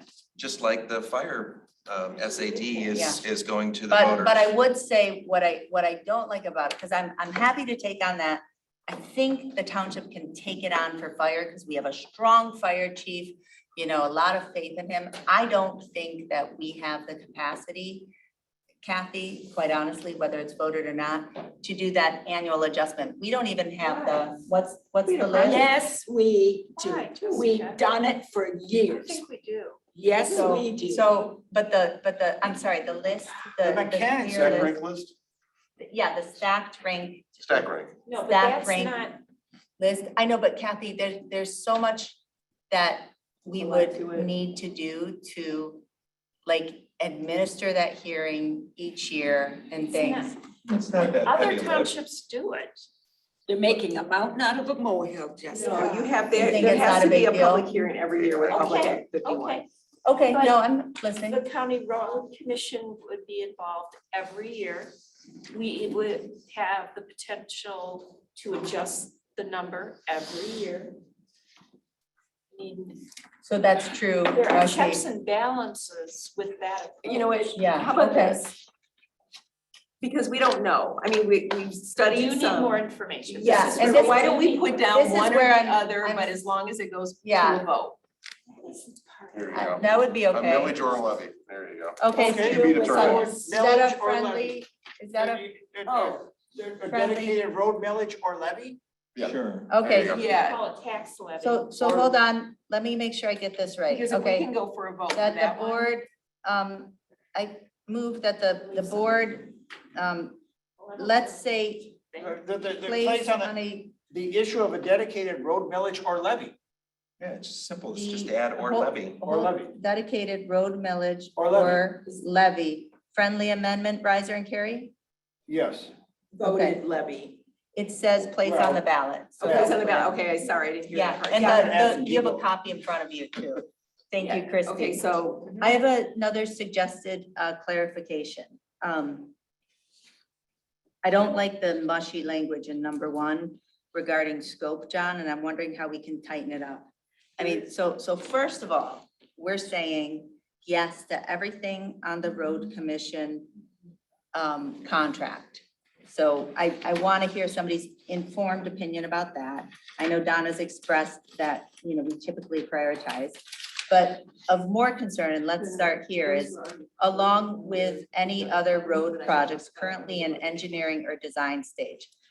That's not a defined thing here, so, and we're so small, John, I wonder if we couldn't just name what you are talking about, because I don't I want, put them in parentheses. you said such as, are those examples, or is that the Inclusive, sum? that'd be including. So let's, if we struck along with any other road projects currently in engineering or design stage, Well, are there others? no. Okay. So let's be clear. And Upland, Scio Ridge, Road and bus stop Road. improvements. and bus stop. Oh, you guys, I'm sorry, please, sorry. In other words, it's So- not gonna pay for sidewalks. Well, That's no, I have PPP. a question. No, no. Can't the ARPA funds be used for sidewalks? Of course, yes. So this whole, again, you guys, I just want to be clear, there aren't like a bunch of projects in the hopper, okay? So Upland Drive, Scio Ridge, road and bus stop improvements, or the gravel uplift, Park Road. I wasn't trying to blow through ARPA funds when there's PPP already funded for that. That's already budgeted. So what is, let's be, I just want to, where we're at with Upland, so. And we could put sidewalk in there if we need to. Upland, it's your motion. I mean, I think that this is starting to look like, I don't want to add some pork on here before we even get the estimates. Because honestly, we're gonna, what we just did March 14th is we told Washington Engineering to take in bids, come back. We don't even know how much it's Why gonna don't you be. just call it, No, why don't you call it for approved Park Road. projects in motion, something like that, they're already approved. They're SIO approved, call it SIO approved projects that are already in motion. Something like She's that. saying they're not approved. These are in the pipelines. And Yeah, and I and- want and that engineering. project in there. That project is part and parcel to it. Yeah, John, I'm not arguing with you. I'm just trying to get But clear you that use the term pork, which is slightly pejorative. it is, because I do hear you going to bat for this project in ways And Park that, Road in, and anything else that's in there. let me finish my sentence, in ways that are not normal processes, okay? So, This is not a normal process. no, it's not, but what I'm saying is, we approved, they're gonna come back, we're gonna know the costs, so we could say, I think it's kind of two things if we think about it. It's to authorize funding the projects on the Washtenaw County Road Commission. And then it would be appropriating funds for the Upland Scio Ridge Road and Bus Stop Improvements Project and the Park Road gravel uplift. And should we insert Well, sidewalks? I think the In Park that Road description. uplift is on the list, isn't it? Yeah, So, that's so, what no, Mark said. but what I'm trying to do is, we don't know the costs of the latter two, of the second two. And so what I'm trying to say is that we would appropriate that, understanding we're gonna get competitive bids back, and then we'll actually authorize those. But I'm saying you're delineating some parts of these projects. Shouldn't, if you're gonna do that, shouldn't you also delineate sidewalks? I don't know what the name of the project is, Kathy. I'm just trying to repeat. Scio Ridge So, Upland so project. I don't know what you guys are, I don't know what distinction you're making here. I don't Well, understand you- where you're coming from. You talked about culverts. No, and- I'm reading this. Upland Drive, Scio Ridge Road and Bus Stop Improvements is the name of the I'm not project. saying culverts, I'm not saying Okay. curb, I'm keeping it intentionally broad, because it's the, because it's a project in engineering and design. Yeah, and we're waiting to And get I'm that. not saying curb and gutter and I'm all not that. either. I I'm mean, not it's fine. getting that, I'm talking big picture. Right, what we're gonna get bids back for. That's exactly right. Right. Yeah. And that includes sidewalks? Then sidewalk, Yeah, road and bus. But the I portion, don't know. that sidewalk portion, the plan is to pay for that out of Parks and Pathways millage. It's sidewalk part of it, right? Yeah, 'Cause that's that- why I didn't, that I is- wasn't that's trying to Always get- been deemed I part of wasn't the trying to- pathway network. Yeah, get greedy. Yeah, and I do Yeah. have but I think those are the two, the Park Road yeah, gravel and there's lift and that. nothing Okay, else, good. except, and then the road agreement, or the Washtenaw County agreement. But Will, there's one thing, thank you Kathleen for pointing this out. So we just approved those 4 SADs, remember the Merlin Way, Dale View Drive? Is it on here? Daleview's not in there. Okay, yeah, so of course, Merlin Way, or Merlin is a private, can't do that. But Westview Way, Westview Way, Southwood Court, which is Saginaw Hills Estates. Those are done, aren't they? Yes, so we approved those, they're finished, but in this agreement for 3 out of the 4, or 2 out of the 3, sorry. It's the, I don't know, it looks like chocolate when they put it down, and then when it's. Yeah, there's other steps that occur after the initial pavement. There's Right. further steps in the process. So the last, so they're work to include application RPE for Wagner Ridge Court and Saginaw Hills Estates. It's just However, Saginaw Estates. Daleview Drive is not on here, and it should be for the RPE. But maybe the road commission doesn't think. No, it's- we provided the list to them. Gotcha. So it was overlooked, and if we're gonna do these other 2 SADs, neighborhoods, then you need to include Daleview Drive. Okay, I don't so, know how much it's gonna be, but okay, so that would be, just keep us moving. So that would be, Jillian, that we would add. Why don't we deal with that in the next agenda item? I'm not gonna fight you on J2 on that. No, wait, what's J2? No, the agreement. Yeah, Yeah, but- let's but- deal with that when we get to the agreement. Okay, but we gotta make sure that, because we don't know the cost of it, so. So Well- here's one thing I want to say about the cost of 800,000, John. Yeah. Because as our attorney reminded us, and as experience reminds us, usually the road commission comes in above what they Yep. say, right? True. So let's add in about, and we always have to pay what we have to pay. So let's, think about a margin of 10%. So we're looking at 500,000-ish for the roads commission agreement. John, I would frankly propose we do 100% of this from ARPA. I don't want to have that big unknown. If we've got 500,000 from road committee, I don't know where we're at with Scio Ridge. That's it's probably Roughly gonna be under 300. 300,000. Yeah, but some of that 40% is PPP. Well, if the board could do 100% through this. I mean, we don't know. You're right. I mean, I'm just saying, I'm not gonna object to a higher number than 800,000, Jessica. I would propose that we do all of it through ARPA. I don't want to have that Do I need unknown. to say a certain, how much is ARPA? We It's have, 1.6 million. yeah, I mean, we need to put an up to amount. And I was trying to be fiscally responsible because I saw Kathleen Brandt in the audience. Yeah. Well, I So, think it's, Anna- what I am saying is, the ARPA is totally appropriate to use for these one-time costs. It really is. Okay. I think it's responsible Do you to need, use. do you need a okay. number, is that what I'm you're good by saying? me, man. So what's the number? If we, Anna, just- 900,000? So Anna told me, it's around 400,000, and they don't have all the numbers back for your neighborhood project. For the upland side. Okay, so let's make it Siren, $1 million, yeah. up to Alright. $1 million of ARPA and strike the general fund. Okay. And I don't want to have that hanging out on the general fund. I mean, let's, All right, so you want to reread that now? with, Up to $1 million. with my friendly amendments, and then we can talk more. Riser, carry with variety of friendly amendments to authorize the projects set to fund and fund and authorize, fund the projects set forth on the 2023 Scio Township Agreement with the Washtenaw County Road Commission. And just to think ahead, as amended As amended, by the board tonight, as amended. okay? And to appropriate up to $1 million of ARPA funds. Oh, I'm sorry, let me start again. Apologies. So we're gonna appropriate up to $1 million of ARPA funds to pay for the projects on the 2023 Scio Township Agreement with Washington County Road Commission as amended tonight, as well as the Upland Drive, Scio Ridge Road and Bus Stop improvements and Park Road I gravel. want to say uplift. road, sidewalk, and bus stop, because if we're gonna, I don't know what it's called. That's fine. Sidewalk, road sidewalk bus improvement. that's right, and crosswalks, but yeah, but the crosswalks. are part of We it. don't have to spell out Set the a park plan. road. She's just trying to get the name for it. Oh, that's already on there. It's already on. So, John, the Park Road is already on the list. So I could take that off.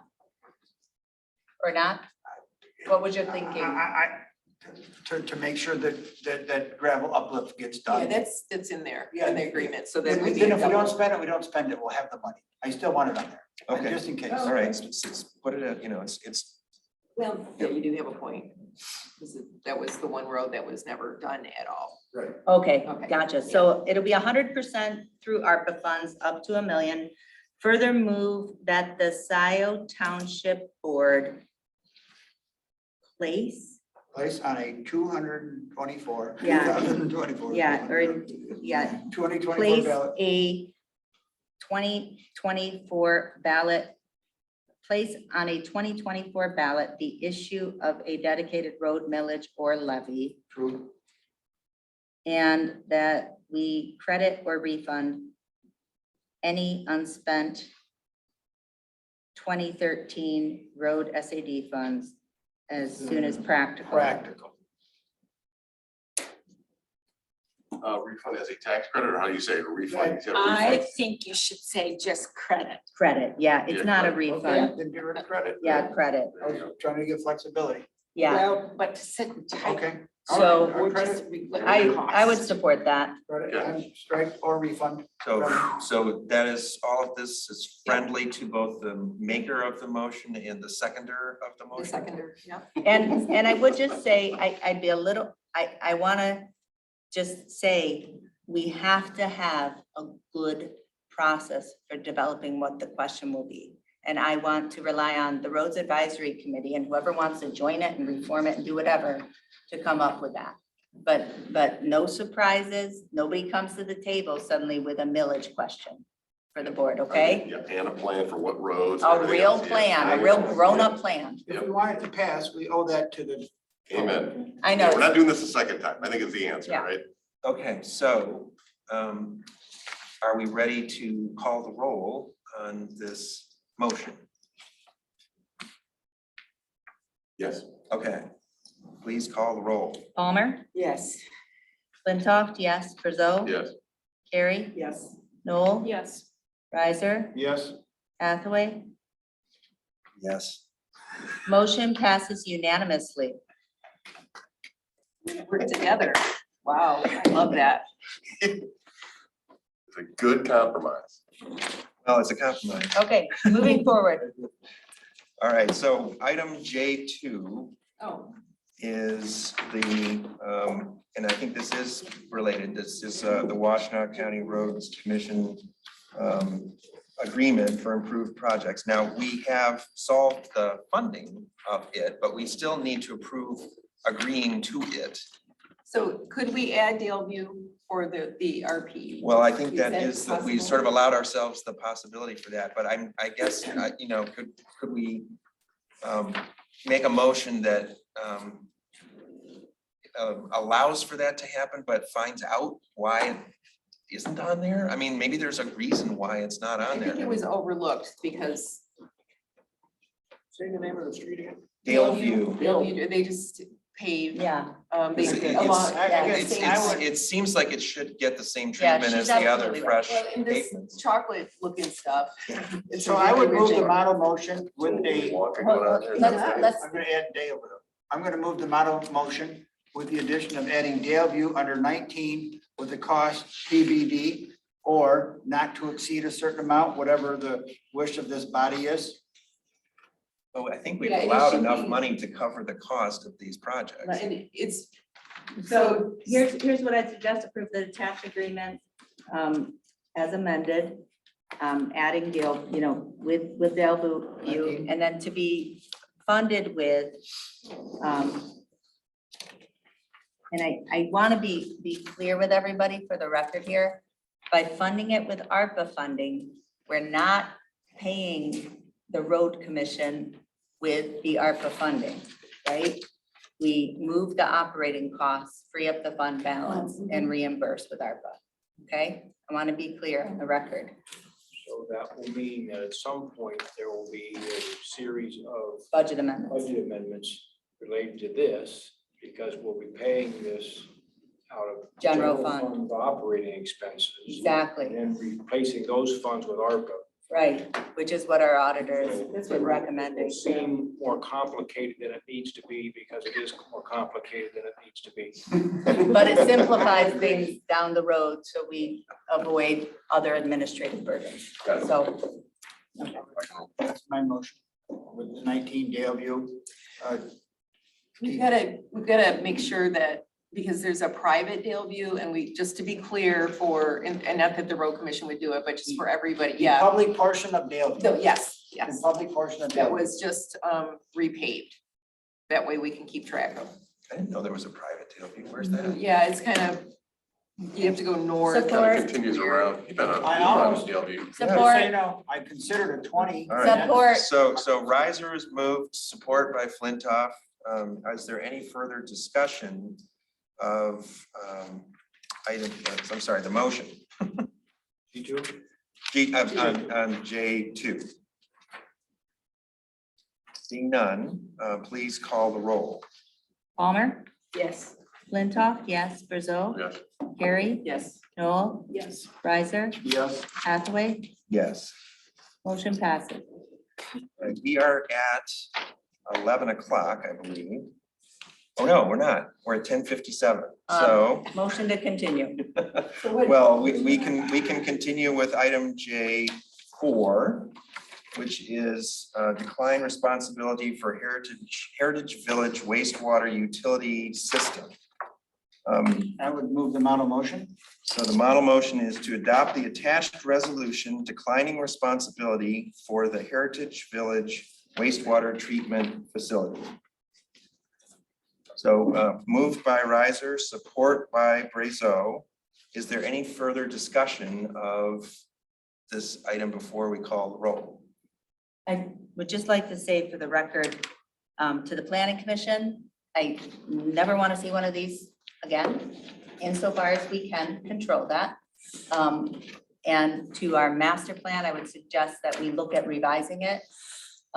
Because we had a split vote at the planning commission level only on that master plan, never buy-in of the board, and I think that that's driving part of this discord. I support the resolution. Yeah, and also, could I add, oh, I'm sorry. Go ahead. You're good. I've been doing some research and thinking about this Heritage Woods, the onsite sewer, and then also listening to some, and I had a nice conversation with Matt Parks this morning. And I believe that the board, the planning commission, the DDA, we all need to get together and get clear on what we want to do with Scio. So if we're gonna have development, let's do it along, and these are just ideas off the top of my head, so it's not set in stone. But if we're going to develop, let's keep it along where water and sewer, if we need to expand that, and that would be a big but in the future, more than likely, we're gonna have to do that anyway, so start planning now. But we need to, we have land or open spaces that we want to preserve. If we decide to have onsite sewer for one development, that sets precedence for other places in the township, and do we would want development in the, other parts of the township that we really want to keep rural and whatnot. So just get very clear, and I was really pumped after the planning commission meeting with Mandy Gruel from Pittsfield Township, and it was amazing what they've been doing, and they're very clear in what they want to do. keep things, they're protecting their And they township. don't have a DDA, they just do it themselves. So are we declaring the? Okay. Motionless? I think we are, unless there's further comments, I think we're ready to call the roll on the motion to adopt the resolution declining responsibility for Heritage Village wastewater utility system. Palmer, Yes. Flintoff, yes, Brazo, Yes. Carrie, Yes. Noel, Yes. Riser, Yes. Hathaway, Yes. resolution adopted. I move to adjourn. Well, we can't quite I'm adjourn. moving to adjourn, Will. We have to have a public Well, comment. then we can have the public comment. Okay. We have- Because I want, it's after 11 o'clock and I don't think we should keep staff after 11 o'clock. And I'll run the video for you, Christie, so you can go. I'll second it. All right. Yes, we have business before us that we need to get done. We move things to the end of the agenda. And you guys, we've got items we gotta finish. It's Well, we have a 15 motion to minutes. adjourn and we have a second. So it's moved by Riser and support by Brazo. So the only thing that we need to accomplish is the second round of public comment. That's not accurate, Will. And I would like We to have have I'm sorry, we have a lawnmower that we need to purchase. We have the 2013 roads SAD. These are quick things that were pulled from the consent agenda that are actually time sensitive. Now, the discussion on the finance director, I put that all in a memo you guys can read. I have on the last page what I've talked about with Joyce. But like, we've got 10 more minutes to actually finish our business, and I would ask that much of you. Kathleen, would you like an opportunity to make a public comment? You need to take a vote, Will. Mark, what do you think? You need to We're take a vote. we're on public comment. Board decision. No, I know. It's I- 11 o'clock. I make a motion to continue the meeting. That is how our rules work. Is there a second for the motion to continue the meeting? Public comment. Would you like to make a This is public comment? irresponsible. We've got to buy a lawnmower, you guys. This is absolutely nuts. I hate really staying after 11, but if we can finish this in a few minutes. You guys, there's like 15 minutes of work to do. Okay. Vote Public- on. But could public we have- comment was could what we we're on agree at this making point. these agendas not so packed and having more work sessions? Is there anyone participating remotely? A who would like motion to make a public continue. We comment? used to have work sessions. The meeting, you guys, the meeting has not been adjourned. Well, we Second are motion. in I'll second public motion. comment. There is a motion on the table to adjourn, There's but al- there is public comment before we adjourn, and I'm trying to There's- incorporate. But Will, you can't just end the agenda early. You need, It's the rules of order. It's 11 o'clock. you guys, it's literally the lawnmower. Mark has been waiting for this. This is a ridiculous problem to create. 15 minutes, buck it up, let's get done and stop talking about it. So it's 11. What do it's we at- have left? You guys, Two we Gs. just let's get it done. So Come on, guys. I would like to move on to public comment. If there is a public comment, do you have a public comment? This is not what's happening. We are moving on our agenda. Point of order, there was a motion made and seconded. Was there a second? Yeah, I did second, and I'm objecting to these long agendas and going till I'm making a midnight or 1 motion o'clock. to finish our But agenda. If this is only gonna take us 15 minutes, then I can do Yes. that. Come on, people, So there's a motion to continue with our agenda. finish it. And by Flintoff, there's support by Carrie. I would like to say that I am opposed to continuing the agenda past 11 o'clock. There's no call for us to do so, nothing urgent here. Yes, there is. Well, that is your opinion. If That you is had- your opinion. We need to buy a I am lawnmower. opposed, and I would like you to now call We've the got one roll. that still works, but. we Call do- the roll. This is not the recommendation of our manager, and you're so disrespectful. I'm to what's calling the actually- roll. Just continue. It will take Follow 10 the minutes. rules, man. Follow the rules. Let's just follow. Call These are the roll. rules. Palmer. Finish our agenda. Wait. You can, the motion is to continue with the meeting past 11 To o'clock, finish our agenda. and you can vote yes or no. Yes. It's nice to go to bed early once in a while. Well, you have the folks. option. Flintoff, yes. Brazo, No. Carrie, Yes. Noel, No. Riser, No. Hathaway. No. So the motion fails So now it is public 3 comment. to 4. Public comment. So this goes on the next agenda. Kathleen, do you have a public comment? This is public comment time. The board is discussing. I'm not going to interrupt that, All right, and I'm not going to so be we are forced. moving on to those who are participating remotely. Well, Kathleen might want to speak. Well, if she does, this is her time. You really screwed up the law. Are you taking time? I didn't. Mr. Brazeau?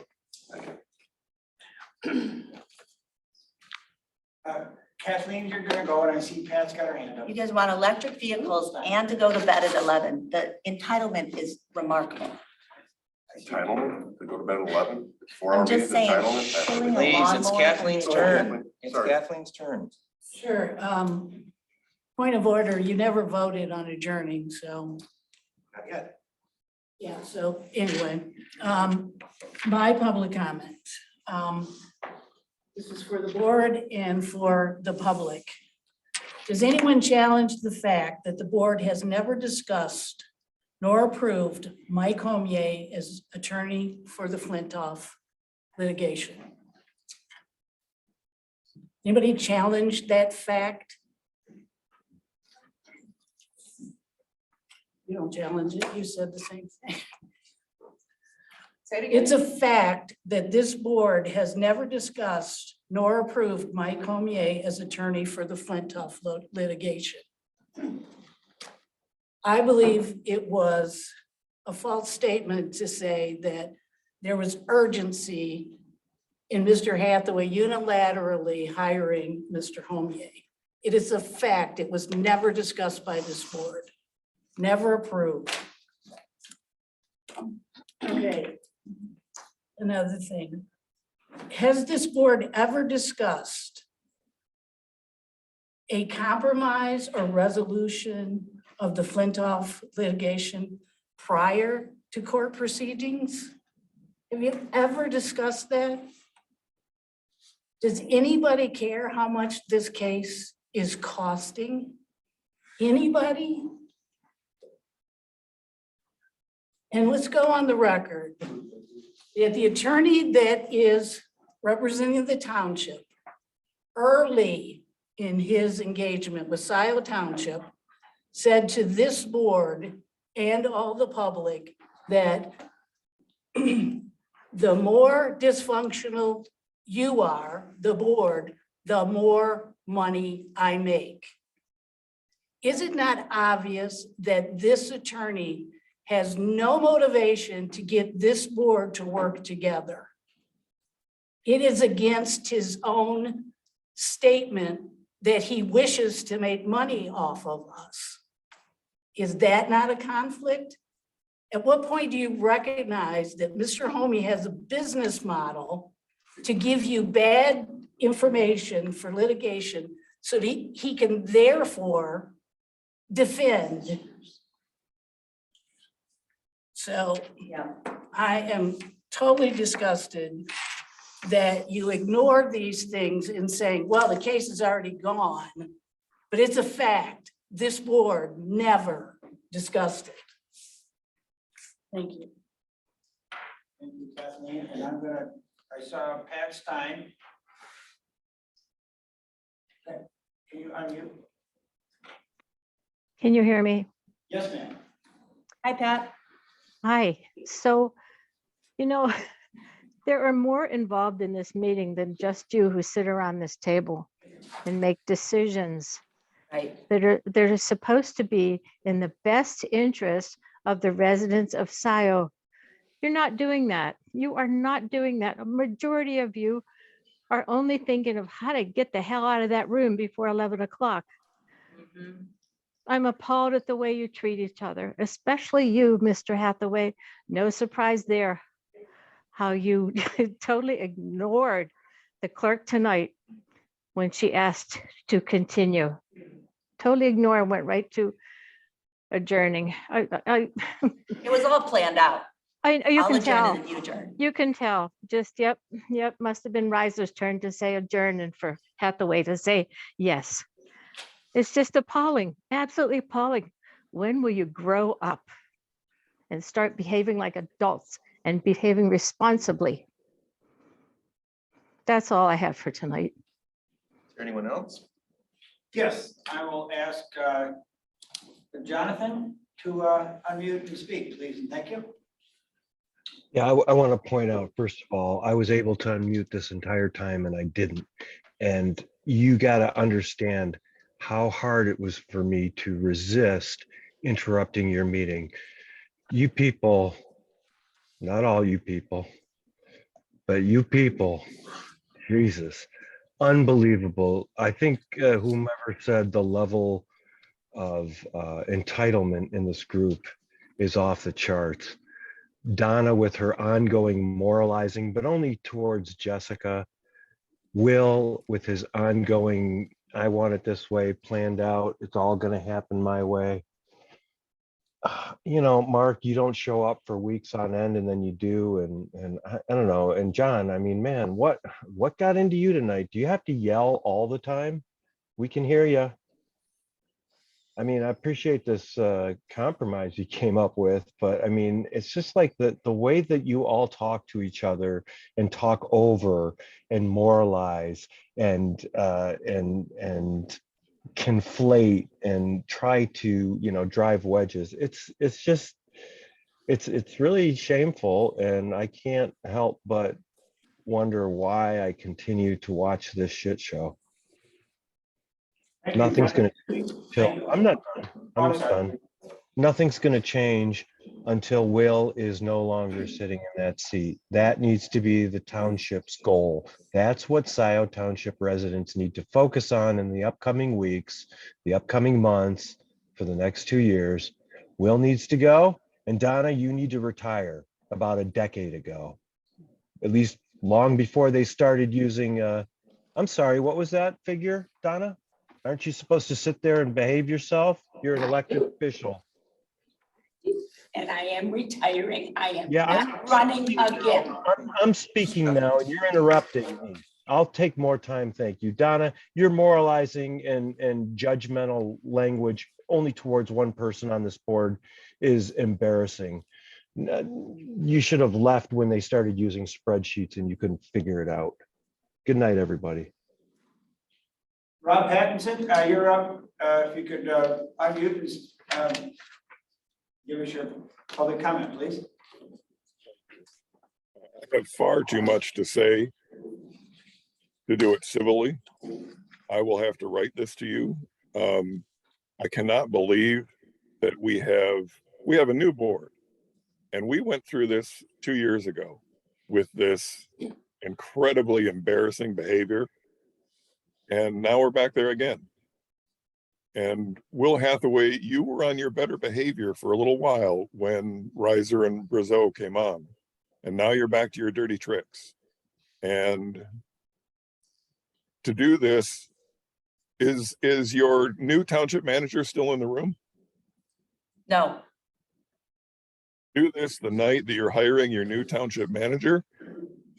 You should all be incredibly ashamed of what you have demonstrated tonight. It's disgusting. Good night. Thank you. And the next speaker is Paula G.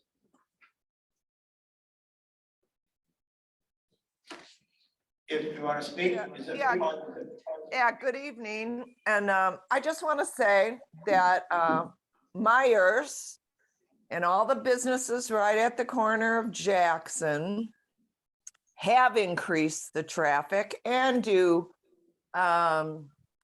put a lot of wear and tear on the roads. And I think that's partly why Park is supposed to be a cut through that we're all supposed to pay for, whether it's and it definitely has to be a voted millage. I said that in the road committee. And Parks and Pathways needs to pay for, I thought they gave a very good presentation, John, on the safety, and I'm big into the safety issue since almost getting killed over there on Zeeb Road. And it's a daily fear, even with the lights in there. We're gonna have a drive-through Panera. We've got the car wash and all the other things. And business was supposed to stay down business. And also, everybody needs to read that letter Kathleen Brandt put in the package about Dino Drive and the coming out of this revolving fund and looking at the DDA. What is the DDA's real true purpose? They even discussed in one of their meetings if they even want to exist anymore. So, but I'm glad we made some compromises. And you know, you have to go to the voters. The voters are the people that are in charge, not the 7 of you. Anyway, thanks so much. And we all stay up late to listen to you. Thank you, Paula, and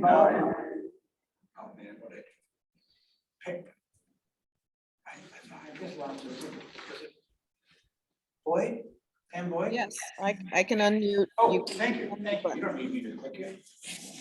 I thank you, trustee Riser, for giving Christy the opportunity to go home. I appreciate that. Trustee Riser, in reference to admonishing trustee Carey that she should know how to be a trustee after 6 months, I would remind you that the treasurer, who has been there for 30 years, and the supervisor took almost a year in 2021 to finally understand that meeting minutes needed to have changes made at the very next meeting, or they couldn't be changed. And so it does take a while for trustees to come to terms with how things are done. Supervisor Hathaway and Treasurer Palmer, did you have a report for the last 2 weeks? I missed that part of the meeting.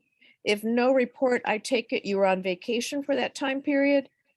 What happened to transparency you ran on in your campaign promise? I think not having a report leads to us not knowing what in the heck you're doing. Thank you, Trustee Carey, for all of your good information. And thank you, Trustee Riser, for your compromise. I appreciate it and have a good evening. Thank you, Pam. I think that's it, but I'm kind of new at this. Okay. All those in Quick favor of comment. the motion Quick to adjourn? comment. All those in favor of the Will motion to pulled adjourn? 2 Aye. items from the Aye. consent agenda. And these are All the those 2 items opposed? we are not finishing tonight. They're We simple are consent adjourned. items that he pulled and We now are- he's. We are adjourned. You can stop the recording. Will, sit the hell down. And you can It's like actually 5 minutes. terminate. He has Piece of shit, Will, man. It is a lawnmower. No, we don't want anybody to see what we're doing. Yes, stick around. You got a couple minutes. Oh. Loser. So did we vote to adjourn? Horrible human being.